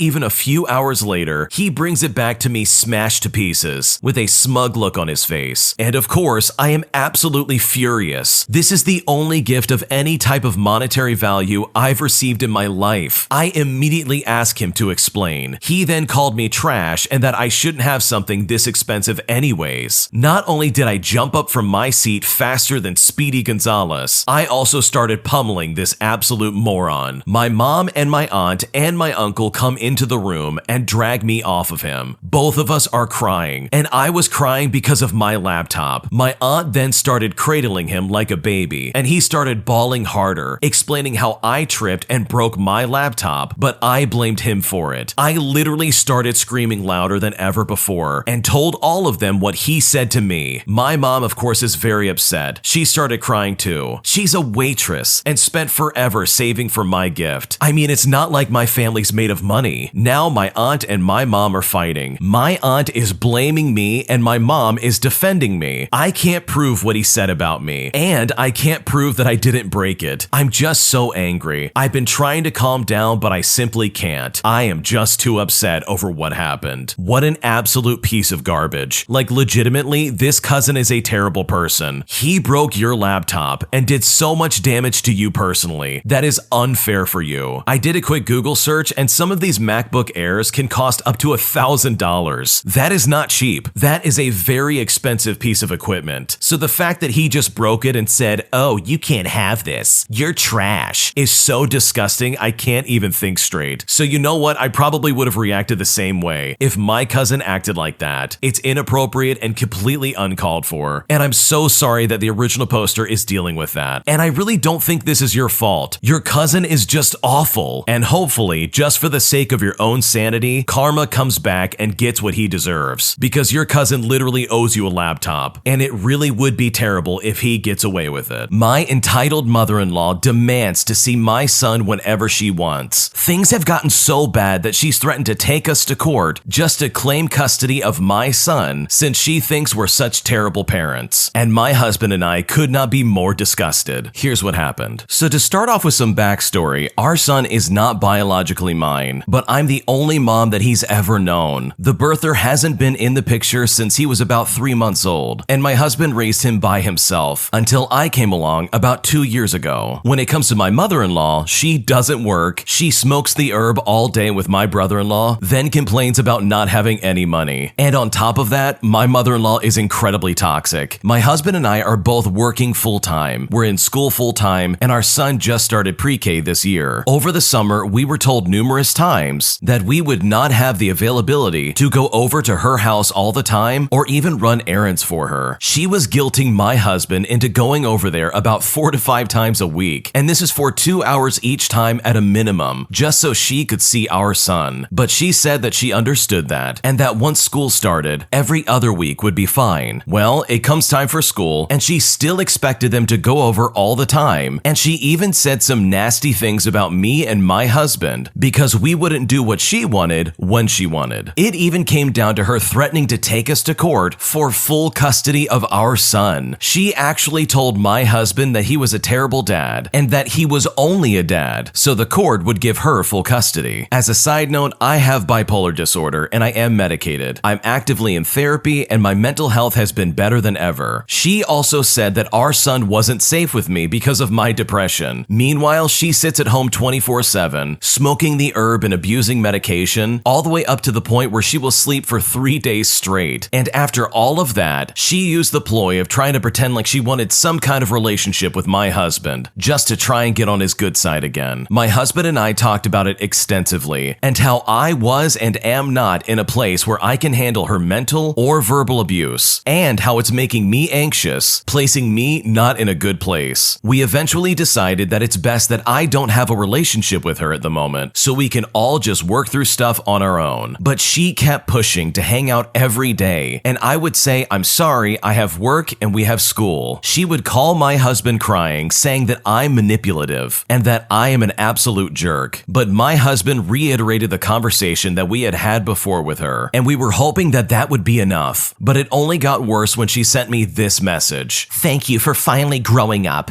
and admitting what I've known this whole time. I've been pushing a relationship with you to get you to grow up and admit that you don't want one. Now this is your fault, not mine. So I think it's best that you delete my number. I think it's best that as far as I'm concerned, you don't exist. And as far as I'm concerned, I don't exist. RJ is my son. Robbie is my grandson. And that will never change. I love them both with all of my heart. And I'm willing to do things that I don't want to do for their happiness. Namely, talk to you. So as far as I'm concerned, I hate you. You are fat and you're ugly and I hate you. And your husband is only with you for your money. So just have a nice life. After that wonderful message, it's now been 2 months of no contact with her, but not without a lack of trying on her part. And funnily enough, my family is thriving because of it. My husband spoke to a therapist about all of this, and he decided at that moment that he is the happiest that he's ever had for not having a relationship with his family, and that this is the best he has ever felt in his life mentally, and I honestly could not be happier for him. What an absolute psychopath. Did she really think for a second she could try and take these parents to court just to take their son away from them? I mean, that's absolutely ridiculous. What kind of person would try and do that? It'd be one thing if they were like abusive parents or something like that, but they're just parents trying to make their way through life. But instead, this entitled mother-in-law literally is just the scum of the earth. Not just with that terrible message that they sent towards the original poster, but also for all the implications of what she was trying to say. I mean, talk about projecting much. She literally just sits around and does nothing all day, and then expects everything just to be handed to her, which is not how the world works, lady. So I'm really happy for the original poster that this lady has cut herself out of their life. And it's so fantastic to hear that they're thriving. Hopefully it can stay this way for a while, and hopefully this weird entitled mother-in-law can get a life and just move on. Because the way she's acting right now is absolutely ridiculous. And unless she's willing to change, I honestly don't see this family ever contacting her ever again. Am I the jerk for leaving my boyfriend at the bar after I told him I was ready to leave multiple times? So my boyfriend of 4 months was in a comedy show with his friends at the bar the other night. He asked me to come to the show with him, and I agreed, since I had not been to a show that he's been in for a couple of weeks due to grad school. The show started an hour late, and during the show, my boyfriend said he was going to go home and go to bed, and we agreed to do so once it was over. Also, I started my period near the show and didn't have any sanitary products, so it really was a race against time. Once the show ended, my boyfriend chit-chatted with the other comics, which is what he usually does after a show. However, this time he chit-chatted for an hour, when usually he only does that for like 20 minutes. I didn't mind at first because he kept me a part of the conversations, but suddenly all the male comics leave the group, including my boyfriend, and go into this small room at the front of the venue. When they do this, the rest of the comics leave and the bar staff is locking the doors to close. At this point, I'm sitting by myself in an empty comedy bar in the dark. The bar manager is also in the back room doing whatever bar managers do at the end of the night. And I feel uncomfortable, I'm on my period, and I'm in a part of town that I'm not familiar with. I text my boyfriend that I was ready to leave, and he responded by telling me to wait another 10 minutes. At this point, I'm livid, because at this point, I had already waited an hour. I'm also upset, because he didn't ask me to wait. Instead, he told me to continue waiting for him. I let him know I'll be leaving in 2 minutes, and he can come with me if he likes, and he told me that's okay and I can just go home, and that he will just get an Uber home. I ask him if he's sure, and he doesn't respond to my message. So I go to my car and I pull it up to the venue, and I ask him again if he's coming with me, and he told me to just go home, so I just ended up leaving without him. But then 5 minutes later, he sends me a text message saying he couldn't believe I left without him, and then he blocks my number and blocks me on social media. The next day, he unblocks me and says that he needs a day to calm down before he can speak to me. I don't understand why he's so mad at me, since he told me twice that I should just go home. Am I the jerk in this situation? Is there something that I did wrong that I'm not seeing here? What should I do? I mean, in my opinion, I don't think you did anything wrong. If anything, you literally did everything right. You texted him multiple times and asked him, hey, are we leaving or not? It's literally been an hour and your set is done. done. Like, let's get going. And he even encouraged you to go home and said, hey, it's fine, just go ahead and leave. And right as you're leaving, you double checked again. Hey, are you sure about that? And he's like, yeah, go ahead and leave. So for him to then turn around and then freak out and be like, oh my gosh, you actually left, is such a double standard in this situation. It's just not even funny. And it seems incredibly petty as well. Like, there's no reason to act like that in the slightest. If you didn't want her to leave, then say, hey, I don't want you to leave. But I think considering the circumstances, as well as some personal issues that were going on, how can he not understand that you probably need to go home? Because I'm willing to guess that these are probably things you want to take care of at home instead of at some comedy club that's closing down for the day. So if anything, your boyfriend's just being very inconsiderate and incredibly childish. I mean, why would he freak out on you and start blocking you everywhere? That seems like a massive overreaction after he's the one that said, hey, you can go ahead and go home. Not just once, but twice at that. So I honestly would not feel bad in this situation. You are absolutely not the jerk. You did everything you could to make sure he feels accommodated. So if there really is any kind of problem in this situation, it seems like it's your boyfriend's problem and definitely not anything that you did. An entitled Karen freaks out when we don't have any bikes available for her to rent, and I honestly could not be more annoyed. So for some quick essential information, the hotel I worked at rented out bikes, which my fellow hotel workers already know that they fall under the rule of, hey, they're based on availability. Now to the main story. It was a beautiful Saturday summer morning, around 8 o'clock in the morning. I'm in my checkout routine when I see 4 people entering the hotel. You know this feeling when checkout is not even done, and you see a check-in arrive, and you want to roundhouse kick them in the face for interrupting your flow. But once they arrive at the desk, you can't help but turn into an angel of hospitality. Or maybe that's just me. Luckily for me though, their room wasn't ready anyway, so thankfully there was nothing more for me to do for them other than to open the garage door for them so they can park their car. But wouldn't you guess it, they wanted to rent some bikes, which is a case where I can say, sure, no problem. Let me get that sorted while you go park your car, which is when I realized that the guests who had rented the bikes the day before had not returned the keys yet. I did not have 4 bikes on availability. Please bear in mind that 2 of those 4 people had not even reserved a room at the hotel. The group returns from the garage and I say, I'm so sorry, but we don't have any bikes available, but I can provide you the addresses to 2 bike rental shops in the neighborhood. And at this rate, I was hoping this would just solve the problem, right? Well, no, because they called ahead and the nice young men on the phone apparently promised them that they would be able to pick up those bikes when they came in to check in at 8 o'clock on Saturday. Now maybe someone can answer this for me. What is the shiniest golden rule of hospitality? Say it with me. No promises. This is what I teach every new agent that I had to train the second they take a position at the front desk. Don't promise anything. There are no promises. So I explained to them the old availability rule. I can see my words arriving at their ears, bouncing off, and then crashing into my face because they came back and said, well, we were promised bikes. Again, I apologized and said that it seems that not enough keys had been returned for them to rent. The woman of this group, who wouldn't even stay at the hotel, stares daggers at me and demands that I call up the room that has the guest with the keys so that they can actually rent the bikes that they were promised. But I refuse to do that. I am not about to wake up a checked-in guest, but she doesn't care if they are still sleeping. She planned a bike tour, and I was apparently messing everything up. They made restaurant reservations, and they had the whole day planned out with those bikes, which is really backwards in my opinion because they planned a bike tour with no bikes. It is the usual back and forth, with me defending the current guests that have the keys while she raises her voice at me. But believe it or not, eventually they give up, and they trot off to one of the rentals that I recommended. But it gets a lot worse when they return 10 minutes later with no bikes, because the shop that I recommended opens up in 2 hours, which is my bad to be fair. Again, the woman who hasn't even reserved a room is yelling at me to call the guest with the keys. But I am sure you know how it is, dear colleagues. Yelling at me is not going to get you anywhere, so I just stand there with my legs shaking and a neutral smile plastered on my face, apologizing and explaining what based upon availability means, hoping that this would be over soon. At some point, I get tired of repeating myself, and I just let her anger wash over me until she realizes I've turned into a black hole absorbing her screams. With nothing else to do, she calls me some terrible words before stomping off to the breakfast room and demands a free coffee. And you know what? After that experience at this job, I really do not miss the drama. How entitled do you have to be to act like that? I mean, there are clearly other options that she can go with, where their tour or whatever they're going to do with these bikes isn't going to be completely interrupted. It's so inconsiderate to treat people like this. I mean, you have to lack some serious self-awareness just to not see that you're being crazy. But good for this employee for standing their ground and saying, you know what, I can't help you. Because they're right. If you're gonna yell and scream your head off, literally nothing gets done. And if I was in their shoes, I would have done the exact same thing. An entitled Karen demands a specific room in our hotel, and no matter what I tell her, she constantly complains and always requests to go to this one specific room, and it's honestly just super annoying. So we had this regular guest that I haven't seen in a while check in last night. I used to work evenings and I dealt with her a lot. She insists on staying in a very specific room that is right next to the lobby, and sometimes she makes reservations ahead of time, thank God, but other times she just shows up whenever expecting her specific room. She doesn't seem to understand that the room isn't available because she wanders in at odd hours and didn't have a reservation. And anytime that I tell her this, she lifts up her shoulders and drops them with her mouth agape. Today, she came in near the end of my audit and wanted to check into her room. And then she does her classic move of standing there with her mouth open, shrugging her shoulders aggressively. I tell her I can check her into a similar room in the same area, and I'll even do it at a small discount for her troubles. And she doesn't have to check out until the following day. I am literally trying everything I can to make this easy for her. I honestly don't want to deal with her, and I just want my shift to end smoothly, as I'm very tired after working a 12-hour shift. Something clicked and she said okay, and asked when she can move into her favorite room. I tell her I can't approve that because that room is being rented, and if she needs to move, she'll have to pay for another room after 3 p.m., as our cutoff time is 11 o'clock. Alternatively, she can also wait until 3 o'clock p.m., and she won't have to pay for an additional room, and I can just make a reservation for her right now. She knows all of this, by the way, or at least I think she really should at this point. I don't remember all my interactions with her, but they always involve some sort of extended explanation of how her keys don't work, which is always a straight up lie. Like I said, we have similar rooms even in the same area, but she demands that one specific room. Part of her explanation is basically she doesn't like people. For whatever reason, she was rattled by other people being in the same section as her, and I guess for whatever reason this just really freaked her out, and she didn't like people walking past her room at night. In fact, that night, she kept calling saying that she didn't feel safe, and that apparently people were knocking on her door. I rewound the tape so many times, and I never saw anyone knocking on her door. The security cameras don't lie. I kept reassuring her that if she locks her door, she will be fine, and that she can call us if anything beyond guests being in the hotel happens. She kept asking me why she can't move earlier than 3 o'clock in the evening, and I told her the room is rented, but I can put in a request and see where it takes me. She then repeated her terrifying tale, and I was really tempted in that moment to pull her move on herself by shrugging my shoulders and leaving my mouth gaping open like she always does. In the midst of that, my relief finally arrived and peeked in. They took one look at this lady and they waited in the break room for me to finish. I pulled my relief in and I held a conference about what we can do to move her and how she would have to pay for another room if she wanted to move and check in that same day. So eventually she just decided to check in and would ask her pal, our manager, for the room move. After being updated by one of my coworkers, I found out that she has not moved at all, but she did stay longer than we usually allow for a single night's rate. Honestly, this lady's just super annoying, and I really hope I don't have to deal with her ever again. Yeah, that lady does sound incredibly obnoxious. I mean, who goes to a hotel and then requests over and over again to go to a very specific room? I mean, is she like hiding something in the ceiling or something like that? And it sounds like she's a local resident of the area for the most part. Like, the way that she's acting just doesn't really make sense to me. So I really have to agree with the original poster here. This lady definitely is really weird, and I would hate having to deal with her all the time, especially since she is like a frequent flyer of this place, and she's constantly in there going for her room. So hopefully the original poster can avoid this lady in the future, because she sounds incredibly weird, and I don't blame them for not wanting to be around them. Today I messed up by letting an elderly homeless man who reminded me of my grandfather sleep in my car while I was at work, and as a result, he stole some of my stuff and left a note saying he was sorry, and I honestly feel pretty stupid. So this mess up happened 2 days ago. I met this old guy at a camping site, and it turned out that he is also a car dweller. It was very surreal to meet someone that old living in their car. Nonetheless, we had a good conversation, and he told me about his wife who sadly passed away, and how his life just fell apart. We parted ways the next morning. I bumped into him at night at the gas station about 2 weeks later, and he looked really tired. He told me his car got towed, and he has been sleeping on the sidewalks, just really anywhere he could, and has been harassed, mugged, as well as other terrible things. So he hasn't gotten any actual good sleep. And at this point, I felt bad for him, especially with how cold it is. And I told him that he could sleep in my car with me just to get some kind of sleep, and that he will feel better in the morning. He thanked me so much that he even had tears in his eyes. We drove to a parking lot, shared my dinner, and got some sleep. In the morning when I had to go to work, he was still sleeping, so I just drove over to where I work. This guy didn't wake up at all, and I figured that he was still tired as it was pretty early. I decided to just take my keys and leave him in the car, leaving him a note. I also left him $10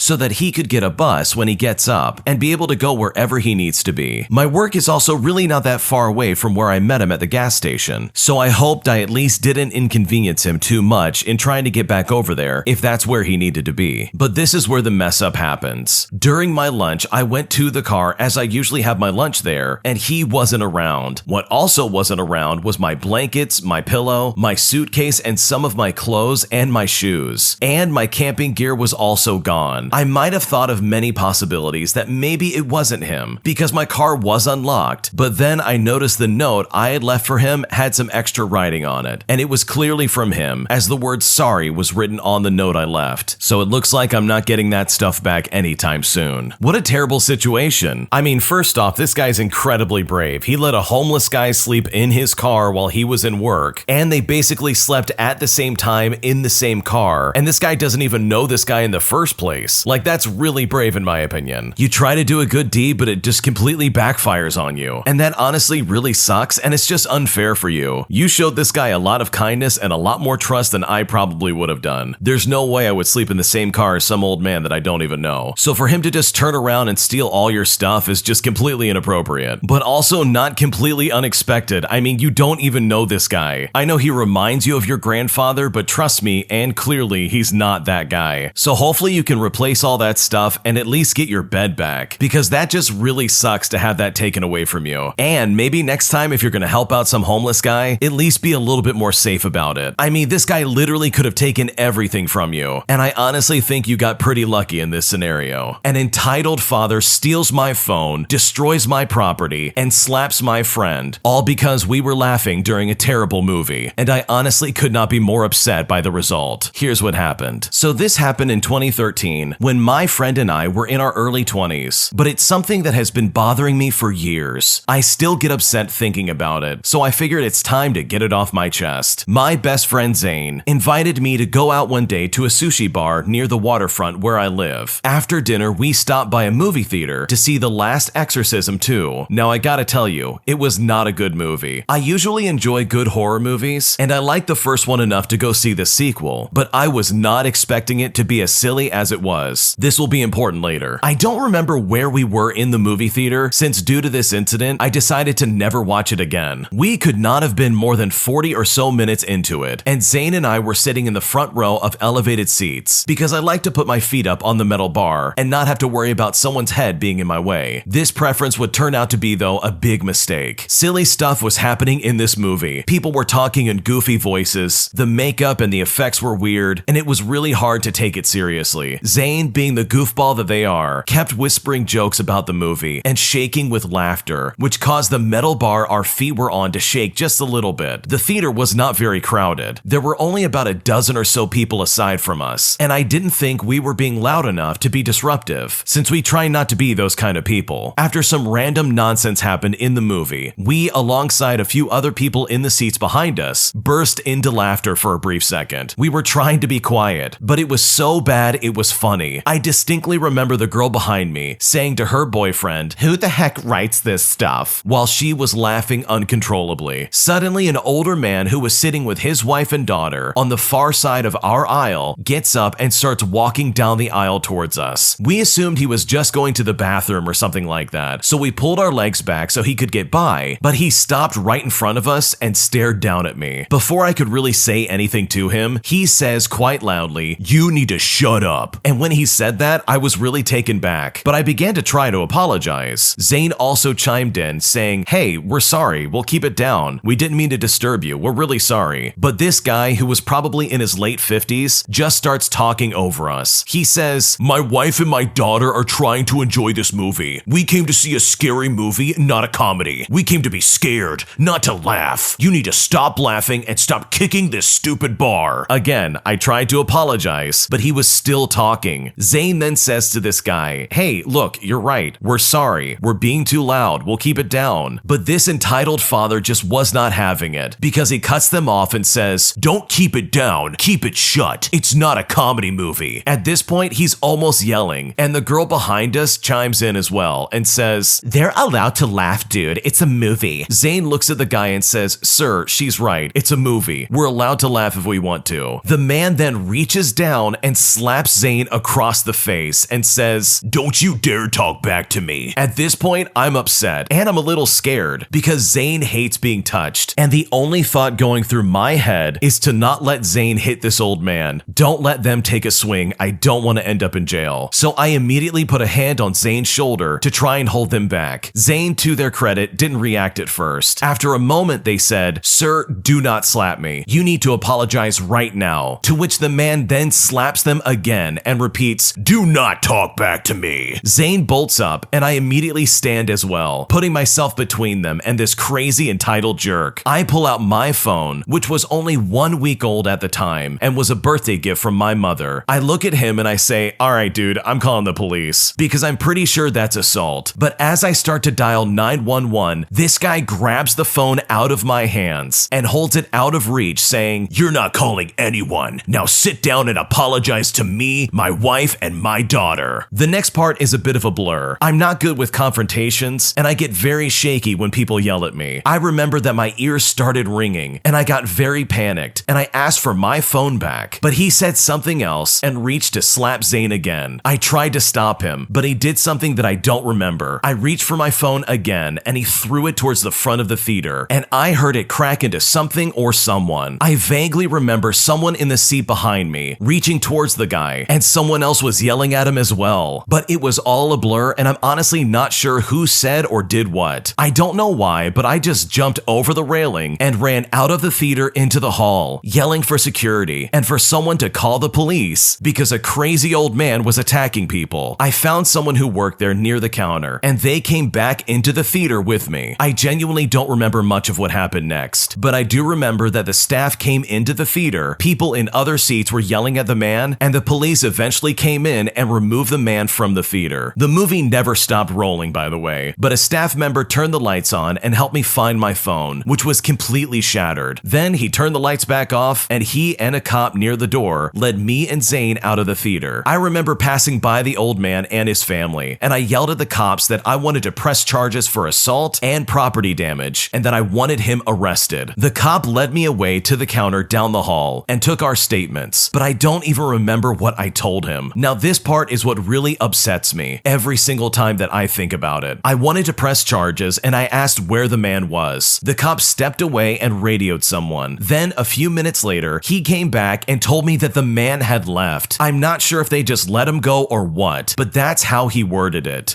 That man and his family left, sir." I told him to find the guy and that we wanted to press charges, but the cop just looked at me and told me that they didn't have the man's information. And I remember being so upset by this. Zane and I got a refund from the theater, and I used their phone to call my mom and let her know that my new phone had been destroyed. Honestly, the rest of the day was just ruined, as I was so upset that the cops just let that man walk away after all that he did to me and my friend. To this day, I still get upset thinking about it, and I hope wherever that guy is, I hope karma eventually catches up to him and he gets exactly what he deserves. How awful of a police officer do you have to be to let someone leave who assaulted another person and destroyed someone else's property? Like, there is obvious witnesses as well as property damage that can be shown that they easily could have documented, but instead they just let this guy go? Like, that is absolutely insane to me and so unbelievably unacceptable. That just does not fly with me. I mean, who's gonna pay for that phone? As well as the fact that this friend got assaulted by some old man at the movie theater and nobody did anything about it? That is all just so unbelievable to me, and that really sucks. So for the sake of the original poster, I really do hope that this old man gets exactly what's coming to him, because treating someone like this is absolutely unacceptable, and no one has any right to act like that or to assault anyone over a movie. An entitled Karen goes nuts nuts on me, blaming me for her kid wandering through traffic, even though she was never watching her kid and he easily could have gotten hurt. Here's what happened. So last Friday, I had an encounter with an entitled Karen on Veterans Day. On that day, I went to the gym at the time I usually do, which evidently was a big mistake, as I didn't even make it into the door before getting ambushed and yelled at by a wild Karen with a sense of entitlement that boggles my mind. Here's what happened. I pulled into the parking lot to find the place absolutely overrun, which, while sometimes is annoying, is usually just fine. I just get in and get out as fast as I can. Except on Friday, I couldn't even get into the place cleanly. I'm in the parking lot, doing the slow patrol path, trying to locate a parking spot that doesn't require a trip on a monorail to get to and from the place that I'm trying to park. While I'm looking, I find a boy of about 8 years old wandering in the driving part of the parking lot, looking down at a mobile device of some sort. He's just slowly zigzagging towards the building, evidently oblivious of my electric vehicle or anything other than what he's staring at. It was cute for the first minute, then I got bored, and when I get bored, I get mischievous. So I rolled down my windows and I hit the hotkey on my car that gives out a whoopee cushion noise, because of course that's added to my hotbar. While the car is rolling, you can't use exterior speakers anymore, and I have my volume set to reasonable human levels. I may be immature, but I do enjoy my sense of hearing, so the boy didn't get blasted by a sonic barrage, just a very clearly heard noise of someone ripping a fart. The kid jumps up, does a 180, and then the waterworks start to flow, and he skitters off to find whichever parent or guardian let him wander into traffic in the first place. I chuckled to myself because, again, I never claimed I was an adult. I just happened to look like one. I located a parking spot successfully, already mostly forgetting the encounter with the boy, and it's honestly a shame that I didn't forget it longer, because what happened next was very annoying. There was a very irate entitled Karen with a still sniffling little boy waiting for me at the doors of the gym, and this was only a one-way in, one-way out situation, sadly. This entitled Karen was fired up, furious at me for startling her precious little angel, which is actually insane because her stupid kid was meandering through traffic. She then tried to blame me for driving a car that wasn't normal, and that if he had known I was there, he would have moved out of the way. She said, "Your car is too silent. You can't blame him for not knowing you were there," while also trying to claim that he wasn't blatantly walking in traffic, despite the fact that she was not only there, and I saw the whole thing happen in front of me. At this point, I gave up on logic and reason, and I told her to just have a great day in the fakest and most insincere tone I could muster, and I held the door open for her, gesturing her to go in first. She gave me a sneer and used the other set of doors. Then she ruined what little impact the sneer had when she had to run back and grab her child's arm because guess what? He was once again completely engrossed in his phone and oblivious to whatever was going on around him. And it was at that moment that I realized that this woman was just a terrible mother, especially when the lady who worked the front desk rolled her eyes at this lady, clearly recognizing that she is a massive problem for her and everybody else at this establishment. So hopefully next time she can keep an eye on her kid. That way he won't wander through traffic. What a terrible parent. I mean, I personally don't care if kids have phones, but if they're not aware of their surroundings, that kid very easily could have gotten hit by a car. And the fact that it's a smart car or an electric car, whatever you want to call it, and it doesn't make that much noise is not anybody's fault except for that stupid kid not watching where he's going. Also, where the heck were the parents in this situation? I mean, this entitled Karen literally was blaming this guy for something that she should have been more aware of. If she had just been watching her kid in the first place, this literally would not have been a problem. And for this entitled Karen to blame this guy's car as the real problem in this situation proves to me entirely that this lady is so out of touch and she is just legitimately and entirely a terrible parent. An entitled principal steals from a child, taking a precious family heirloom and then destroying it. So as a result, this kid's parents took this guy to court and won, suing him completely for ruining this family heirloom. Here's what happened. So when I was a kid, I had this whistle I got from my grandparents after they passed away, and I loved that whistle so much. I wore it around my neck all the time, but even though it was broken and it didn't make a sound, I thought it looked cool and I really liked it. One day, the principal saw that I was wearing a whistle around my neck and demanded that I give it to him so I didn't disturb class and other students with it. But as it was getting taken away from me, I tried to explain to him that no, it's broken, it doesn't work, but he didn't care and he took it anyways. At the end of the day, I told my parents what happened, and they were very, very angry. They drove me to the school again and demanded to see the principal. And after an hour of waiting, he showed up and my parents demanded the whistle back. He then denied ever taking anything from me, but they called him out on his garbage and demanded it back or they would sue the school for inheritance theft. At the time, I didn't know what that meant, but it didn't matter because the principal made a groaning noise and went back to his office to go retrieve the whistle that he definitely took from me. When he gave it back to me, I broke down crying. The whistle was flattened, like someone had put something heavy on top of it. It was completely broken and it fell apart in my hands when it was given back to me. And when my parents saw this, they were absolutely livid. And as a result, they began the process of suing him for theft and destruction of property. The principal's lawyer met with my parents and they asked to settle out of court for the cost to replace or repair the whistle. And after some back and forth, they eventually got money from them out of court. The whistle unfortunately was broke beyond repair, but my uncle, who was a blacksmith as a hobby, said that he could melt the metal down to recreate the whistle. He said that he doesn't know if it would work, but at least it would be made of the exact same metal, just like the one that stupid principal had destroyed. My parents agreed and he melted down the broken metal and used some of the compensation metal for some extra materials to make sure he could make the new whistle. Maybe 8 or 9 days later, he came to me and gave me the whistle. I was so happy and didn't stop giving him the biggest hug. The whistle still did not work, but that didn't matter. I was happy and I was glad just to have the whistle back from my grandparents. What an awful principal. I cannot stand adults like that who grow up to go into childcare of some kind just to then be a giant bully to children. It's completely unfair and it's absolutely inexcusable. I mean, this principal literally took this whistle and then tried to deny that he ever took it in the first place. I mean, what kind of piece of garbage would do that? And worst of all, he destroyed it when he got back. And that, in my opinion, is a true sign of his real character. So I would personally be very curious to hear if the school board heard about this. Because honestly, this school should not be run by a giant bully like this. And those kids going to that school deserve so much better. My best friend told my boyfriend she keeps dreaming about kissing him. And I honestly don't know what to do. So I am a 25-year-old female and my boyfriend is 23. And honestly, all of this is just so pathetic. And the title says it all. I really don't know if I should feel upset by it, but I really do. I do not give a crap that she dreamt about it. It's the fact that she decided to tell my boyfriend that is really just so disturbing. I find it really inappropriate that she decided to say, "Brad, I keep having dreams about kissing you." I do not understand. I mean, what was she expecting him to say back to her? She also told him when I had left to go home, so I wasn't even there to hear the conversation. Now, my best friend's boyfriend also told me he had to sit there for an hour while she told him about her eating disorder. So instead of talking to her own boyfriend about it, she decided to confide in mine, which is fine. They are friends after all, but it really seems like she prefers the advice and support that my boyfriend gives her as opposed to her own. And on top of that, she has a boyfriend that she lives with. I would never ever tell someone else's boyfriend that I had a dream about kissing them. Even if I did, I would keep that stuff to myself. I know it's a stupid dream and dreams don't mean anything, but it's the fact that she told him that really bothers me. And also, as a side note, she is kind of always like this when she's drunk. It's not the first time she's been close with my boyfriend when she's been drunk, and these types of interactions have upset me in the past before. I just don't understand why she does it. She is apparently very much in a happy relationship with her boyfriend, or so I would assume. When I confronted her about what she said and told her that I think it's inappropriate to be telling my boyfriend that she keeps dreaming of kissing him, she simply said that she doesn't think it's a big deal and started being extremely nasty and used deeply personal insults towards me. She also then told me that she finds my boyfriend extremely unattractive. I just don't know what to do. I feel really confused by her actions. I don't know if I should just cut her off or if I should carry on still with this friendship. It's all such a strange mess and I really don't know what to do. I have to agree with the original poster here. Someone going up to someone else's significant other and saying, "Oh my gosh, I've had dreams about kissing you," is incredibly inappropriate considering this supposed friend has a boyfriend of their own. Like, that's just weird. How do you think they must have felt in that situation? Hearing their girlfriend confess to kissing someone else, even if it was just in a dream, that's just weird. So I don't blame you for finding this weird, and if I was in your shoes, I would feel very disrespected as well. That's just a line that, in my opinion, you don't cross. And it also kind of seems like she wants your boyfriend. Like, anytime she's drunk, she's always very flirty and very close with your boyfriend, and she's also confiding in him instead of her own boyfriend about her thoughts and some of the problems going on in her life. Even if your boyfriend gives out the best advice known to man. That's still incredibly inappropriate, and in my opinion, that's just not okay. I mean, just look at how she reacted when you confronted her about coming on to your boyfriend, basically. She turned into an absolute snake. She used really hurtful insults, and she used deeply personal things against you. I mean, that's a giant red flag in my opinion. I mean, she clearly has some kind of defensive reaction towards you saying, hey, stay away from my boyfriend, and stop telling him you want to kiss him in your dreams, which is basically what she did. So if anything, I would really keep my guard up with this lady, because I think she has ulterior motives, and if it's kept unchecked, then this really could become a really weird situation for you as well as your boyfriend. My family is already being overdramatic, right on time for Thanksgiving, and I honestly don't know what to do. So my brother is hosting Thanksgiving in his new house that is also close to my in-laws. In a group text message with my parents, he asked me and my husband what day we might visit my in-laws. I said we weren't sure, but probably Friday or Saturday. My mother then proceeds to call my brother and chew him out, saying that this is their holiday and we should be spending our time with them. My brother called to warn me that I might be getting an angry phone call pretty soon. My parents, up until recently, have always been very hardworking, empathetic, and wonderful people. Everything shifted though in early 2020. My dad had a routine surgery, which turned disastrous when he had a heart attack on the operating table and nearly passed away. He was in the ICU for 2 weeks, where we didn't know if he was going to survive or not. Thankfully, he pulled through. But then at the end of 2020, my uncle passed away after a long battle with cancer. In fact, my mother was in the room when that happened. Compounded with the stress from COVID, it made them incredibly clingy with my brother and I. She was constantly begging us to visit them when they live a 3-hour drive away. I tried to visit as much as I could, but I finally drew a line in the sand when my sister-in-law got pregnant. She was due 2 weeks before Christmas, and my parents were flabbergasted that we wanted to spend Christmas together with our new niece instead of all of us driving 3 hours with a newborn baby just to see them. I told my parents we were not going to their house and that they better get off their butts to visit their first grandchild on her first Christmas. Thankfully, they saw reason and stayed with us for Christmas, but their clinginess only got worse, and they still didn't understand why all of us still didn't want to come to their house. I'm about at my wit's end with this. I need them to deal with their garbage. I have told my husband if my mom calls, I'm not answering until I'm less upset, but I have no clue what to say to her once she calls, and I don't want to make Thanksgiving awkward, especially for my brother and sister-in-law in their new home. What should I do? I think in situations like this, you need to do what's best for you and your family. So if you don't want to go there just to spend Thanksgiving with them or whatever else is going on, then you need to explain that to them in detail and say, hey, this is just not going to happen. I mean, they are literally 3 hours away. This is not a simple trip down the road. This is going to take time and a lot of energy to get there. So your hesitation is completely understandable. And on top of that, they're just acting really weird. So hopefully that conversation goes well, because family drama around the holidays is definitely one of the worst parts about it. And I just don't think you or your family deserve to be treated this way. My entitled mother mocks me for several years, claiming that I ruined a Christmas Eve dinner all because I had an allergic reaction to walnuts that nobody knew about. And despite throwing up severely, my mom still didn't believe me and claimed that I was just being a picky eater. And to this day, I still have not forgiven her. Here's what happened. So this happened when I was 12 years old. The two main characters other than me are my snobby aunt, who's not really related to me by the name of Janice, as well as my entitled mother. So for Christmas Eve, we usually spend dinner at Janice's house. There is a bathroom connected to the dining room on the first floor, and this year, the dinner was actually in the dining room and not on the attached covered porch like it normally was. Janice doesn't believe in kid food, and her children didn't even have a TV dinner until they went to college. So this event always had homemade everything, and this particular dinner was one of the worst events of my life growing up because I have some serious food allergies, a lot of them at that. Everyone just called me a picky eater at the time, and they still do to an extent, but a lot of people outside my family have suspected that I have some form of diagnosis waiting for me that my family just never wanted to check for. This particular year, I was 12 years old, and since I had again not eaten more than some bread, everyone was trying to get me to eat something, even though we were about a 5-minute walk away from home. So finally, someone brings over a plate of chocolate chip cookies and tells me to just eat something. I kid you not, it's been over a decade, and I still remember these cookies. I probably ate close to 10 of them. They're definitely the best cookies cookies I've ever had in my life. But after eating them, my mouth feels kind of tingly, and I start feeling very, very sick. Like really sick. I can't remember if someone was in the bathroom by the dining room or if I knew I was gonna throw up, but I remember excusing myself from dinner to go up to the upstairs bathroom that was more over the kitchen and further away from where the food was. When I went in the bathroom, my lips were swollen, my tongue was swollen, and I couldn't stop puking or crying. Eventually, my entitled mother came up after a while just to scold me, and again, she was calling me a picky eater for what I ate. She started screaming at me, "Come on, they're just walnuts," as if I honestly was making myself puke that bad, as well as lying to her about my lip and tongue swelling up because of the walnuts. I mean, what kid would make that up? She gets mad and we leave because apparently to her, I ruined the party. Then after walking home, I'm still gagging and crying, so she angrily gets me in the car and yells at me until the first stoplight. I'm not puking. I was too scared to keep crying, so she just turned around and went home. Fast forward to 7 years later and I get an allergy test for something completely unrelated, and I ask for a copy of my results after the doctor hands me an EpiPen before I was even allowed to leave the office. And it was right then in that very moment that I discovered that I am deathly allergic to tree nuts. But still to this day, despite all that, I wonder how entitled my aunt and mom had to be just to remind me every year how I ruined that one particular dinner, how I was crying about my swollen mouth and my swollen tongue, as well as my throat burning, and to the fact that they genuinely believed that I was just being such a brat that I was forcing myself to puke over cookies. But even to this day, those cookies still were probably the best cookies I've ever eaten in my life. Your mom is an absolute terrible person. I mean, what in the world was she thinking? Those are such clear signs that you're having an allergic reaction. Your lips were swelling up, you were throwing up, your tongue was swelling up, your throat was burning. I mean, how does she not recognize that that's an obvious sign that this could have been fatal? I'm honestly just really glad nothing bad happened from this, but it's so unbelievably toxic for your family to hold this over your head, especially when all of this happened when you were just a kid. I mean, at the time you were 12 years old. I mean, what 12-year-old is honestly going to make themselves throw up just because they don't like the chocolate chip cookies? I really don't think a fully functioning 12-year-old would ever do that. Not to mention the fact that you've never had a history of doing that, I'm assuming. So your mom literally just held this over your head for years for absolutely nothing. So hopefully at least you can have some kind of conversation with her and let her know that the way she treated you was not okay. Because you shouldn't have grown up feeling ashamed of having that allergic reaction, because it honestly was not your fault. And if anything, it's just further proof that your mom is terrible and she clearly was not very good at raising her child. My entitled mom has been incredibly intrusive about my family and the things going on. And no matter what, she's always sticking her nose in our business. And I honestly don't know what to do. So I have always had a difficult relationship with my parents. I've had periods of no contact with them. In 2019, my mom ended up in ICU and almost passed away. She's had major medical issues since then and will continue to have them. I've been doing my best to be a part of their life since 2019. We live within driving distance, but it's a couple of hours away. Mostly, I email my dad and I talk to my mom on the phone once a week. About 2 weeks ago, my mom got upset with me for not giving her more details about my family's activities. I was driving and talking to her, and she started asking for details about a 50K that my husband was running. But here's the thing, I honestly didn't have the details. I knew the race was coming up, but he and I had made plans to sit down and discuss the details after his packet pickup. He is active duty in the military, and he works long hours. We also have 2 teen girls. I love my husband and my kids so much, and I do everything I can to keep the household running smoothly and to keep track of everything going on. But I have health issues, and I do my best, but I can only handle so much at once. Hence why I don't know the details of the 50K right away. It's honestly not my business until I need to know about it. Anyway, my mom felt that I lied to her about not knowing the 50K details. She went online and looked up the race and threw it in my face that she could find the information, as well as implying that I'm just a terrible wife for not knowing what kind of race my husband was running in. She wanted me to know that she figured out what the race was, where it was, as well as a look at the course map, even though she had no intention of being at the race to cheer him on. And you know what? My mom does this kind of stuff all the time. She uses the internet to get information if she feels like I'm not giving her all the information she wants. things. She'll look up the kids' school calendars. She will search for information on a company that I work for. She will research the kids' school, etc. She'll do it because she says she wants the information just so she can have some kind of conversation and that she feels irrelevant in our lives. I told her I was uncomfortable with the internet searches and the intrusions, and I asked her to please stop. I told her if she wants to make conversation, then she should just talk to us and respect us if there are things that people don't want to share. She says there is nothing wrong with what she is doing. She and my dad say that anything they do is out of love, and to view it negatively is unfair to them. She got mad at me and had my dad email me. Without ever even talking to me about my side of the story, he sends me an email saying I'm ungrateful for all she did as a mom and that I lied to her for no reason. After I called my sister, hysterically crying about how I just can't take the drama anymore, as well as the blame, my mom is now saying that I didn't lie, but my dad didn't do anything wrong. She then says that I need to stop fighting with them and apologize about the situation. This whole thing is exhausting, and it's a repeating pattern that just keeps happening. I asked them for time and space to get over this, and honestly, with all things considered, I just don't know what to do. The way this person's parents are acting is really intrusive, and if anything, is just manipulative and bullying. The way she's using her health as kind of like emotional blackmail, just so you can accept her garbage, is really unfair. I mean, I feel for her situation. Her health is deteriorating, and she wants to make sure that she's involved in her kids' lives, I guess. But the way she's going about doing it is really intrusive and unacceptable. She needs to find better ways to make conversation, basically. Because looking up addresses for your kid's school and stuff like that, as well as stuff involving a race that's coming up, all because she thinks you're trying to hide information, is just weird. So honestly, I think setting boundaries is really a good thing in this situation, because the way she's acting is very unusual, and it's absolutely unacceptable. I am not sure if I should or can stay friends with my best friend due to how he's changed, and I honestly don't know what to do. I've known this guy for 8 years now. It's the longest lasting friendship that I've ever had, and I feel like for that fact alone, I'd be very reluctant to end this friendship. However, I can no longer ignore the fact that he has changed in a way that I find negative, and sometimes he makes me cringe incredibly badly. Basically, he had a change that's been slowly ongoing for years. He got into a really specific scene and community that I do not like or understand, but I was willing to just ignore it because you don't necessarily need to share everything. It has become harder to ignore though, since it seems to be pretty much overtaking his life. Nowadays, in my opinion, we have a huge maturity gap between us, which to some degree was always there, but it's like he has become even more immature and childlike. We are in different stages in life, and it gets a bit tiring to be completely honest. And recently, he invited me to something together with a few of his friends that he knows from that community, and I found them all pretty weird, but I was friendly and polite the whole evening to them. I didn't act rude or anything like that, but my friend acted in a different way around them than he does when it's just the two of us, and it was just a strange, off-putting behavior to me. I am pretty sure that if I met him nowadays as a new person and he acted like that, I would not even consider being friends with him. I had always hoped that maybe his obsession with that community and the immaturity was just a phase, that he would eventually end it, but now the both of us are closing in on 30 and he's still like that, and I really don't think it's normal anymore. But on the other hand, I feel some kind of loyalty towards him, and I really do have memories of the fun times that we've had. I also don't want to be overly judgy as long as it doesn't concern me, but like I said, it's becoming hard to ignore because he is so open about it, and it's clearly his biggest priority. I've already decided that I have no interest in meeting with him again if any of his other friends that I don't like are around as well. If it's just the two of us, then I think it can be fine. But even then, sometimes he says stuff that makes me cringe, or talks about stuff from his community when we are in public that I just feel embarrassed about in the moment. He also sometimes, but not always, neglects his hygiene, and it can be very, very gross. I don't know. I just wonder what to do with this friendship, since I don't really feel the want to cut contact or anything like that, but he shows behavior that really is weirding me out. I think maybe I'm just not fully registering that he's not the same person that I met 8 years ago. He has also made comments in the past indicating he's perhaps noticed that I've been a bit more distant, and I'm at a crossroads now, and I'm honestly not sure what to do. This is a tricky one because, I mean, this happens to probably anybody. Friends can drift apart and find other interests and other people to hang out with. I mean, that really is normal, but it really is especially hard when it's someone that you've known for 8 years. I mean, you clearly have a lot of history with this person. person. So I can understand your apprehension about saying, oh man, I can't just cut him off like that. Like that all of a sudden would be really hard to handle, especially when you've been friends that long. I think maybe just taking a step backwards and looking at where things are going and maybe discussing that with him would really do both of you some good. You can maybe even explain to him that the way things are going right now is kind of freaking you out and you're worried that your friendship is about to fall apart. Maybe express your concerns about the community that he's a part of and explain to him that he's kind of changed in some ways and that you're concerned about the friendship. If he is one of those friends where you can talk about that stuff openly, then maybe having that conversation would be a good thing. But that honestly all depends on what kind of friend he is in the first place. So hopefully if you decide to have that conversation, it goes well because you've been friends with this person for 8 years and for obvious reasons you want to try and make this work. And hopefully for the sake of both of you, it does work out in the end. My wife is freaking out because my parents helped out and cleaned our house while we were away. And unless my parents apologize to her for invading her privacy, my wife is threatening to file for a divorce. And I honestly don't know what to do. So we've been married for 14 years. My wife, my kids, and I were away for a weekend. We had previously agreed that my parents could stay the Friday night as they had a flight Saturday afternoon leaving from the nearby airport. My parents live a few hours away from a local airport, so this is just an easy solution for them. Now, we left Friday for our trip, and a few hours later, we remembered my parents were coming to stay. Both of us had completely forgotten, and we had left our house in a fairly standard level of non-cleanliness. We typically spend time cleaning and making it at least presentable before visitors come over. We realized this and spoke to my parents and apologized for the mess. They said no big deal and left the next day for their trip. We returned from our weekend away to folded laundry on everyone's bed, as well as cleaned and scrubbed bathrooms. The main problem was my mom decided to leave notes for everyone, the kids, my wife, and myself with our laundry. These notes essentially said, "I can tell it's been busy. Here's your laundry. Love you." The kids' notes also reminded them that they needed to help and keep their own bathroom clean. My wife is very sensitive to people in our master bedroom. She always has been. So when she saw the note and the clean laundry, it completely set her off. It has been a month since this incident, and she is now threatening divorce unless I talk to my parents and get them to apologize for cleaning our house. I get it. They shouldn't have done it. I've always been subscribed to the forgive and forget method, but it's just not working here. I told my parents my wife was upset, but that was about it. And to be completely honest, I think my wife is being way too overly upset, and I just want to move on from this. But it seems to be the end of our marriage unless I tell my parents that they are apparently terrible people for doing our laundry and scrubbing our toilets, on top of them leaving us notes. I feel like I'm the one always apologizing, and there's always something that is my fault that I need to change about myself, and I'm honestly tired of it. Part of me thinks she is making such a big deal over this because I finally said no, it's not a big deal, and that I disagreed with her. This is all so frustrating and seems like it's completely blown out of proportion, and I honestly don't know what to do. This definitely seems like this is a big problem for the wife and not for anybody else. I mean, she wants to get divorced all because your parents cleaned your house. Like, what is going on? Like, this is seriously over dramatic. The fact that divorce is even brought to the table in any way, shape, or form is absolutely unacceptable in this situation, in my opinion. It just seems like it went from 1 to 100 really fast. But at the end of the day, I mean, it's kind of the original poster and the wife's problem for not cleaning up before they were gonna visit to go to the airport. And you know what? I bet those parents were just doing it to try and be nice. I know my parents have done that for me in the past, where they've stepped in and cleaned when I really did not expect or ask them to clean up anything of mine. So in my opinion, the way your wife is acting is just crazy, and there's no reason to freak out like this. I think you can still ask your parents to apologize, just to try and find some kind of middle ground, but if your wife is seriously that unreasonable, at least you can know that the problem is most definitely not with you, and instead is 100% on her. Because based on what you've described, your parents really didn't do anything wrong, and it seems like she's freaking out over something incredibly small. Today, I messed up by listening to my wife's phone call recordings and find out that she's been spilling my family problems to her friends at work, and I honestly now hate her for it, and I don't know what to do. My wife has no filters and overshares all the time, but she also refuses to accept that she ever speaks without filters, and now because of that, I think she's just a petty human being with a juvenile sensibility. I run a restaurant with a partner. We aren't exactly friends, and 3 days ago, he tells me that my wife called him to ask if the restaurant was doing fine, that she needed to cross-check that I was being true about the money we were making. Though it's hurtful as is that she doesn't trust me, she embarrassed me further by talking to him about my parents' debts that he had no idea about. My wife doesn't appreciate me helping out my parents with their debts because I already helped them out with their daily expenses. Her apprehensions make sense to me, but I've always been upfront with the money that I send them, and it is something that I can't not do when I am in a very comfortable position in my life. We both work, we are in our early 30s, and we don't have any kids or plan to have any for the next 5 years, and money hasn't been a problem for the 5 years since we've been married. From the conversation I had with my business partner, I felt that he left out something that my wife had said to him. My wife and I had a huge fight over this, and I again had the inkling that she was trying to ascertain what all my friends shared with me and stick to only talking about that. The next night, when she was asleep, I checked her call recordings. Recording calls come in handy in her line of work. She frequently works with local vendors who don't read or write. This is not something that I'm proud of, and I do regret this later on. While going on a montage about how bad my family is, she told my friend in this recording about my sister's extramarital affair before her husband passed away. My business partner was a close friend of my late brother-in-law, and her affair was something she only shared with us after he passed away. She's literally getting treated for depression because of the guilt. She also told him that my father uses adult diapers. She had also called him again in the morning, almost scalding him for telling me everything, and asking him if he told me about the things she said about my family and my sister's affair. I know I invited this horror on myself by choosing to listen to the things she didn't choose to say to me, but I practically hate her now. We only fought about the money I sent to my parents infrequently, and it never seemed like she had any problems with my sister. My sister has nothing to do with our daily lives, and my wife doesn't talk to her either. I hate her for not having any filters at all. Things have been snowballing with her open mouth, and it's getting to the point that it's mentally draining, having to worry about her blurting out something that she shouldn't, and embarrassing me or someone that I care about. Our relationship just doesn't make sense to me right now, and I brought this on myself by poking my nose into her phone. The original poster's wife absolutely sucks. I mean, she is absolutely a train wreck of a human being. The way she's acting is incredibly abusive. I don't care if people like to gossip. When it comes to loved ones like, I don't know, a spouse or something like that, family secrets need to stay family secrets. Otherwise, this is what you're gonna have. And personally, what she's doing isn't being blunt or not having a filter. What she's actually doing is being a horrible person. She simply doesn't trust you, and she can't be trusted with literally any information. In fact, she tried to flip all of this on you, and that's honestly not fair for you in the slightest. And I mean, honestly, who can seriously say that they have no filters, except for somebody who's a complete jerk? People use social filters just to be nice or cordial, and if you honestly can't be bothered to do that, then you are absolutely 100% a jerk. And in this situation, this original poster's wife absolutely fits this description. My entitled mother demanded my entire life savings of $10,000 just so she could hire a lawyer to get my brother out of prison. And when I refused, she threatened to take me to court to get all of my money. Here's what happened. So to give some context so people don't get too confused in this story, I am 18 years old at the time of this happening, and this all happened about 3 years ago. My brother went to prison for doing some very bad stuff, and my mom wanted me to pay a lawyer for my brother on my own dime, and my poor dad was in the middle of all of this. So one day, me and my parents all woke up one morning to go visit my brother in prison. As for what he was in for, I will just say that he got in a fight with someone. So we all went into the car to go visit my brother in prison. When we got there, we learned for some dumb reason, only my parents get to visit my brother. So when my parents went to visit him, I was forced to wait in the police station waiting area. After about 40 minutes of waiting, my parents came back. I asked if we were ready to leave, and my mom said yes, but also added that we needed to talk about something in the car. So me, my mom, and my dad all got in the car, and my mom asked me the craziest question I've ever been asked in my life. She said, "So, honey, I know you've got like $10,000 or more in your savings, and I want to know if we can use your money and we'll pay you back." Now, keep in mind, I have been working hard since I was 14 years old just to get at least $10,000 in my name. I do not go out of my way to hide the fact that I have my own money aside from my parents. So when my mom politely asked me for $10,000, I politely told her no. The reason is, for one, I do not deserve to suffer for my own brother's idiot mistakes. My brother is always stealing money from me and everyone in this family. I do not like my brother for multiple reasons. So with all that in mind, when I told my mom no, she started screaming at me and my dad. She threatened to get a lawyer involved and make me give her all of my life savings. I asked her if she had enough money to get a lawyer, why not use it for my brother? My mom then doubled back by saying, "Never mind, you are just so selfish." Then she went on this giant rant about all the things that she does for me, just trying to guilt trip me into giving her my life savings. And all of this so that my brother could have a lawyer. But you know what? He's still just gonna be in prison. While my mom was yelling at me, my dad tried to calm her down. Eventually, the yelling gets so much for me and dad, we both chose to take an Uber ride home and leave the keys to the car with my mom. Of course, my mom was yelling at us in public on the sidewalk in front of a police station, while me and my dad just walked away. My dad and I got home with Uber, and my dad called my mom on the phone. While my mom was yelling at my dad on the phone, my dad said to her, "Look, it's his money. His brother being in prison is not his problem, and he worked hard on getting that money." My mom eventually got home and didn't say a single thing to me, and after that altercation, we were not on speaking terms for almost 2 weeks, till finally we got the news that my brother's public attorney was able to prove my brother was not guilty. My mom finally came to me and she said, "I'm sorry." But even though she said she was sorry, I was still mad at her, and I gave her the silent treatment for a whole month. As of today, my mom and I are on speaking terms, but I will never forget the way she treated me. How crazy is that? This entitled mother actually thought she was gonna get this kid's life savings and try and use him to pay for some lawyer fee that she was clearly too cheap to do herself, which is honestly just ridiculous. This kid worked for several years just to get that amount of money in his bank account, and this lady wanted to siphon all of it away in an instant, which is honestly so unfair. So good for this original poster for putting their foot down and saying enough is enough, because if I was in their shoes, I would have done the same thing. It's good that they're now on speaking terms with their mom, but you know what? I bet they'll never forget the way they treated them, because being treated like that is absolutely ridiculous, and there's honestly no good excuse for the way this entitled mother was acting. An entitled Karen speeds past me at 60 miles an hour, all while I'm trying to get my kid dropped off for school, and as I'm trying to leave, this lady tries to claim that I almost hit her car, when in reality she was just going way too fast. Here's what happened. So I was driving into the neighborhood where the school is. The lady behind me really wanted me to speed up, but we were about a quarter of a mile from the school, and the streets are small, so I just let her tailgate my car for about a block. I turned left and she had to stop at the stop sign, so I figured our little moment was over, but I could not have been more wrong. When she finally took the turn, I was halfway down the street to the school. I checked my mirror, and I was relieved that it took her so long to turn, because I get stressed out when people tailgate. I'm not generally a slow driver, except when I'm driving half a block away from an elementary school at drop-off time. Well, this entitled Karen apparently had a point to make, because she gassed the heck out of it and zoomed down the street. I was worried she was going to zoom past me on this small street, so I move over a little to the left. This crazy Karen gassed it more and went past me at around 60 miles an hour, rolled through the stop sign, zoomed in front of the school, blocked someone's driveway, and left her car sticking into the street, blocking 2 different ways of traffic. And after doing all of that, she went into the school with her daughter. I was so angry that I didn't want to speak directly with her, because I knew I would have been a jerk and not gained anything useful. So I did the next best thing, and I spoke with the parking volunteers, as well as the office, about possibly getting some safety officers at the corner, just so this kind of thing doesn't happen again. I went back to my car, and right before I took off, she drove next to my car and actually started yelling at me. This entitled Karen was trying to claim that I almost hit her car and that she had to drop her daughter off for school, which is all just really ridiculous. My retorts explaining that we were all doing the same thing and that the 8 seconds she gained in the final quarter-mile stretch is not worth putting everyone else's kids in danger. But that didn't matter to her, because all my complaints were drowned out by her admittedly impressive filibuster skills, and it de-evolved into one of those pathetic parents inappropriately yelling at each other in front of the school scenes that you really wish you weren't a part of. I'm honestly pretty ashamed that I wasn't the better person, and I can't get it out of my head, but man, all I could see in my head was some poor kid getting rammed by her for no reason other than her sense of entitlement just to try and get her kid to school on time. Hopefully that never happens, and hopefully next time she'll just slow down. In my opinion, if now is ever ever a good time to buy a dash cam, I don't know what is. Getting a dash cam and setting it up can record instances like this and basically be your witness against this crazy entitled Karen. I mean, this lady tried to claim that you tried to hit her car, when in reality, this lady was screaming past you going 60 miles an hour. And this is all just to drop her stupid kid off at school. I mean, come on, that's just unbelievably inappropriate. But with people like that, usually karma does come around and bite them in the butt. So hopefully that does happen eventually, and this entitled Karen is put in her place for driving incredibly too fast and for being unnecessarily aggressive. My best friend is being hostile towards me after I said I couldn't spend quality time with him in a casual way, if you know what I mean. And now I don't know what to do. I'm a 22-year-old female and my best friend is a 22-year-old male, and we have been close best friends for over a year now. We're both in college, we met last year, and became really close very quickly. We used to do everything together, grocery shopping, movie nights, etc. This even came to a point where people thought we were a couple. He has done things in the past that have made me think that he's interested in me, like kissing me on the forehead, going out of his way to comfort me, picking me up and spinning me around, stuff like that. But in tandem with that, he also sometimes makes comments about how he's not attracted to me, or essentially implying that he thinks he can do better than me. It's been a very stressful semester for the both of us. We both have been dealing with some family issues, and I've been having some health problems. And to top it all off, it's my final semester. And recently, he's been having some comments towards me that are very mean, rude, or passive-aggressive, which understandably have been hurting my feelings. I've expressed this to him, and he apologizes every time. A couple of weeks ago, he drunkenly kissed me. We talked about this the next morning and decided it was a bad idea to risk our friendship. A few days later, he told me he was interested in spending quality time with me, if you know what I mean. We talked about it, and he said he was not interested in a relationship with me, and I told him that I couldn't spend quality time with him in a casual way without adverse effects on my mental health. We then mutually agreed that it was a no for both of us. We then kissed throughout the rest of the night, and that was it. Now he has been continuously making those comments to me, ignoring me when I ask him to hang out, and just overall being not a great friend to me. The comments have gotten worse since we had our talk, and despite expressing how they make me upset and him apologizing, it's still going on. I'm worried that he's lashing out at me because I essentially rejected him. I also think it could be that he's dealing with a lot right now and is just taking it out on me, but I can't keep handling the meanness. It's giving me anxiety and it's affecting my mental health. I'm not sure if I just let him continue on or if I should comfort him or just distance myself entirely. He is my best friend and I don't want our friendship ruined. What should I do? This story is crazy to me because this guy legitimately wants to have casual quality time with this lady without having any kind of relationship involved. And I hope you're catching on to what I'm insinuating without actually saying it. First things first, this person needs to understand that this guy is an absolute piece of garbage. He is only acting this way towards you so that you can spend quality time with him and he won't have to have some kind of relationship tied down to him. Like, he's a grade A piece of garbage, and you need to see that first and foremost. He does not view you as a friend, like at all. Maybe you do on your end, but if he's going around and he's saying these mean comments towards you, all because guess what? You said no, let's not do that, then in my opinion, that's not a good friend. He clearly was just using you for quality time, and that's absolutely horrifying. He's a horrible friend. He's not a good friend at all. I mean, there's an obvious pattern here, right? Like, you tell him that no, we're not gonna do this, and then he turns around and becomes this absolute nightmare of a person, saying all these mean, passive-aggressive things to you, and it's probably because he feels rejected, like he couldn't get exactly what he wanted. It also sounds like he kind of love-bombed you a little bit. I mean, you guys basically were a couple. He was kissing you on the forehead, you're going out to have movies together, he's picking you up and spinning you around. You two were practically a couple. You've kissed, you've made out, even if you're just a little bit inebriated. So maybe he thought this was like a good time for him to be like, hey, let's do this casually. And that's just really messed up in my opinion. If I was in your shoes, I would dump this guy to the curb almost immediately. This is not a good person, especially if this is how he reacts to you telling him no. So I honestly think you can find better friends than this, and you really should not have to put up with this for another second, because he clearly has ulterior motives, and you could do a lot better than this in your life. My best friend has been limiting contact with me for over 2 years now, and now seemingly out of nowhere, they suddenly want to borrow a large sum of money from me, and I honestly don't know what to do. So I have had a friend for many years now that I would consider very close friends with me. I helped her plan her wedding, we spent time at each other's homes, we did things together with our spouses, and we even took girls' trips together. We were even there for each other when we each lost a parent. In other words, we were very close friends. Then about 2 years ago, she began not responding to my text messages for weeks at a time, and any phone calls that I sent her way went straight to voicemail immediately. On the rare occasions that we did talk, she just blamed it on being busy and promised that we would catch up very soon. Then I found out from a mutual friend that she had left her husband. I, of course, tried to get in touch, telling her I was there for her if she needed to talk or whatever, but I honestly got no response. I got in touch with her husband just to ask if she was okay, and he just told me I needed to talk to her because he was left in the dark himself. He came home one day and she and her adult son and his girlfriend had moved out of the house. I tried to get in touch with her and I texted her sister and her mother. Both of them told me I would need to talk to her, and they said they had very limited information themselves. I continued sending text messages and offering my support and a shoulder to cry on. It was one of those situations where if she needed anything, she could just let me know, but I heard nothing from her. The last text message I received from her was last Christmas. It just said Merry Christmas and nothing more. This year, I have tried reaching out to her several times, but I've gotten no response. This morning, I received several text messages from her where she is basically asking to borrow $5,000 from me, and she needed this money so she didn't get evicted from the place that she's living in. And to top it all off, she said she would try to start paying me back early next year. The last I knew, all three of the people that were living there, my friend and the two other people living there, were all working full-time jobs. She wasn't very forthcoming about what happened, as well as how it got to this point or anything. When I tried to ask questions just to better understand, she just said she didn't want to talk about it on the phone. I even offered to meet with her in person to talk about it, but she just kept asking if I would be able to loan her the money. I could probably come up with the money, no problem, but it would cause me quite a bit of trouble. I would have to make partial payments on certain bills, and I would have to pay some interest on some of those bills as well. I just am conflicted about all of this. If I don't loan her the money, I am fairly sure our friendship would be over for good. But on the other hand, I feel like the friendship might already be over. So I'm honestly at a crossroads. Should I risk loaning her this money? Am I trying to save a friendship that is already over? What should I do? There's a lot going on in this story, but first and foremost, does the original poster really think they have any kind of friendship with this person? I mean, they've been ghosted for almost 2 years. This person intentionally cut off basically everybody in their life. Their husband, their family, their friends. Everybody's on the outside looking in, scratching their head saying what happened. And then out of nowhere, after you've made several attempts to reach out, she's like, hey, can I borrow $5,000? And then when you try to find out more details to see if this is worth your money, she's being super vague and saying, oh no, I can't meet or talk about it. I just need the money. That to me is a massive red flag. I honestly don't think there's any friendship to salvage. This friend has clearly changed over the last few years, and she is not the same person that you remember. And I think you need to remember that going into this, because in my opinion, I really don't think you will ever see that money ever again. You're gonna give that to her and then she's just gonna disappear again. Maybe that's not the case. Maybe you know her better than what I'm assuming, but that's at least my initial instinct. And I just don't think you should ignore that. So I think if anything, just proceed with caution. I really would not give her any money until you figure out what actually is going on and get all of the details, as well as maybe getting something in writing saying that she's going to pay you back in a timely manner, or at least setting up some kind of time frame in which she can give you your money back. Because $5,000 is a lot of money, and it honestly would be such a shame for that to just disappear overnight and for you to get taken advantage of from somebody you used to call a friend. My boyfriend makes me feel incredibly alone, as he is never attentive to my needs and doesn't do anything to help me in my life, despite always telling me that he loves me and that he's there for me. And I'm honestly not sure what to do. So I am going through very difficult times right now. Life is just really scary, and the problems are piling up, and I am struggling. I am trying to fight, but I am overwhelmed. I already have rejection issues from being the black sheep of the family, and I have strained relationships with my parents. My boyfriend tells me that he loves me and that he is there for me all the time, and he is really good about repeating it and making sure I know. But here's the issue. It doesn't feel like he is alone. I feel like I am fighting the world alone, and then sometimes I tell him about what's going on. He is never willing to make any adjustments in his plans and routines to accommodate my needs. He never lifts a finger to help me. Tonight, I was overflooded with sadness about everything going on, especially in my life, and I had a really bad episode. I didn't want to burden him, so I suggested that we talk it through some other time. He was the one that insisted that he was there for me, and he pushed me into talking to him. However, he was completely unengaged. He was uninterested, and even sighed with annoyance once while I was talking. It seemed like he was just mechanically mechanically performing his boyfriend duty, just filling the form and doing what he needed to do. It was also about 10 o'clock p.m. when he cut me off abruptly because he needs to go to sleep to get up early for work tomorrow. The conversation didn't come to a natural end at all. I couldn't help but feeling much worse and lonelier after the conversation than before it, despite how many times he repeated that he was there for me. We have been together for a couple of years now, and he never ever helped me with anything. Sometimes it almost feels like it is important for him to avoid ever helping me. I was trained in this relationship to never lean on him for anything and to fight my battles alone. But here's the thing. I love this man the way I couldn't imagine ever loving someone. I believe him when he says that he loves me, but I feel like I don't have a man that I can lean on, and that will protect me. But in contrast, I honestly feel like I'm fighting my battles alone. Like we are not a couple supporting each other, but two people leading separate lives and then telling each other about them on the side. What should I do? I'm honestly really surprised that your boyfriend is being this distant. For context, her boyfriend is 42 years old and she's 28. That's a pretty big gap between the two of you. And it's also really weird that he wouldn't be there more for you in your time of need. I mean, clearly you're going through a hard time right now, and it sounds like he only listened to you, just like you said, just to try and do his boyfriend duty instead of actually caring about what's going on. But with all of that in mind, I'm honestly really surprised that you've even stuck it out by staying with this guy. I know if I was in your shoes and I felt like my partner was treating me like garbage and basically ignoring my needs and wants and wasn't taking what I'm saying seriously or anything like that, I really would be miserable. So I can completely understand where you're like, it feels like I'm doing this all alone. Because in some respects, I think you are doing this alone. Your boyfriend is just not involved in the slightest. He can say that he loves you and that he cares about you, but the way he's acting says completely otherwise. And this really seems like a case where actions really do speak louder than words. So hopefully this can all work out for you, because you really do deserve to be supported in your relationship, because otherwise you might as well just both be roommates. My friend constantly hits me and it's starting to bother me, and I really don't know what to do. So me and my friend have been friends for about 4 years. In those years, I've realized that our friendship wasn't going to last for that long. Something she tends to do is to hurt me physically if I make a small joke about a boy she's crushing on. These jokes aren't offensive or harmful towards her at all. Using her fist, feet, elbow, you name it, she tags me with one of them. In earlier years of our friendship, she would be considered the popular or the known girl that everybody likes, and she still is that to this day. I was the complete opposite. I was shy, quiet, and barely anyone knew me, only until I began hanging out with her. So a few days ago, we were talking on the topic of boys that we knew, as well as who looks good and who we find attractive, stuff like that. Then I mentioned one boy who she claims to hate, but deep down I knew she liked him, and she was clearly in denial. I make a silly joke about her and that boy, and then she slaps me right across the cheek. And this slap was hard, and the other people heard the slap sound too. My cheek felt as if it was burning, and I've never seen her react this way. She immediately began apologizing to me, saying, "Sorry, it wasn't meant to be that hard." This also isn't the first time that this has happened before. There were more occasions just like this, and those times I didn't even make jokes to cause her to slap me. Not once have I ever retaliated and hit her back, because she would get angry and hurt me even more. I have a bruise on my shin from one of her kicks, and it's still visible to this day, even though it was 4 months ago. Classmates tell me to stay away from her, but that's impossible because we live in the same residential building, meaning I have to see her every day. Like I said earlier, she's one of those popular girls that everyone likes. Since I'm her friend, students would decide to like me too. If I stop being her friend, then others will go against me, and they won't hear my side of the story because they'll already be siding with my friend due to her popularity. I honestly feel so lost, and I really don't know what to do. Honestly, the original poster needs to put this in perspective. They would rather get hit, kicked, and pushed and slapped than have some kind of safety in their friendships. Like, that is not healthy in the slightest. I don't care how popular or known this girl really is. I don't care if everybody likes her. The way she is treating you and physically attacking you is completely inappropriate, and that needs to stop. And most importantly, you should not have to put up with that. I mean, that's honestly ridiculous. And sure, friends can have a play fight or some kind of iteration of that, if you will, and it's usually okay and it's completely fine if it's mutual and you're both kind of in on the joke, if you will. But it sounds like this is a very one-sided situation that cannot be retaliated against or commented on. And that, in my opinion, is not okay, because this no longer goes from just being a joke between friends, and this now enters the territory where she's just straight up assaulting you. And genuinely speaking, you don't need that in your life. So I really just would not take this sitting down. You don't need need people like this in your life who are going to mistreat you and expect you to just sit there and take it. I mean, you said it yourself. You've had a bruise on your leg for 4 months. I just would not be okay with this if I was in your shoes. And you know what? Popularity is very temporary. Her popularity eventually will fizzle out. And I really think you're being too hard on yourself. If you stop being friends with her like you're insinuating, I don't think everybody would just turn on you automatically. That really just seems very ridiculous. So if I was in your shoes, I would definitely push this person away, because anybody who slaps or hits you and it's not a joke or some kind of mutual exchange, in my opinion, is not a good friend. And you absolutely do not deserve that in your life. An entitled, spoiled brat destroys my property and threatens to have me and my family evicted, all because we told them to get lost. And I honestly could not be more upset. Here's what happened. So for context, my childhood was spent growing up in Dubai in a villa compound, which is basically like a mini gated community of 16 odd villa homes that each have a private back garden that then converges into a large shared space with a pool, social area, foliage, and other things. Now, as a result of this, everyone got to know their neighbors very well due to the shared social space, and as most homes had kids, we'd all play together in the pool. Now, there was a particular family with 2 very entitled, spoiled children who we will call Anna and Francis, which is not their actual names. They had to have been at least 9 at the time. These little turds were well known for causing trouble in the community, and they were generally well known for being extremely entitled. So one afternoon, my younger brother runs into our house, having been playing in a group with some other kids, including Anna and Francis, and he was very frustrated. He announces to me that Anna and Francis are currently in our private back garden, ripping the heads off of flowers. I, of course, go outside and find the 2 little gremlins, ripping apart plants and kicking our hedges, all whilst being supervised by their nanny, who spoke very little English. I looked at them and I started shouting, "What do you think you're doing?" Anna then looked at me and said, "Go away. We can do whatever we want." I responded by saying, "Stop that right now. Get out of our garden." The nanny just stood there with a vacant expression on her face. So I walked up to her as the kids are still destroying our garden. I say to her, "Excuse me, aren't you going to do something about this?" The nanny looked at me and said, "No, they do what they want until dinner time." I looked at them and I said, "This is our garden. Can you please make them just leave?" But this time there was no response besides vacant blinking. So naturally, my younger brother and I turn to the gremlins and very firmly tell them to stop and get out now. And I start to usher them towards the exit. This is when Anna drops some serious threats. Anna says, "My mother owns this whole compound and we own your house, you jerk." I responded by saying, "No you don't. You can leave now." Anna then doubled down by saying, "We own your house. We can break anything we want. We can do anything we want.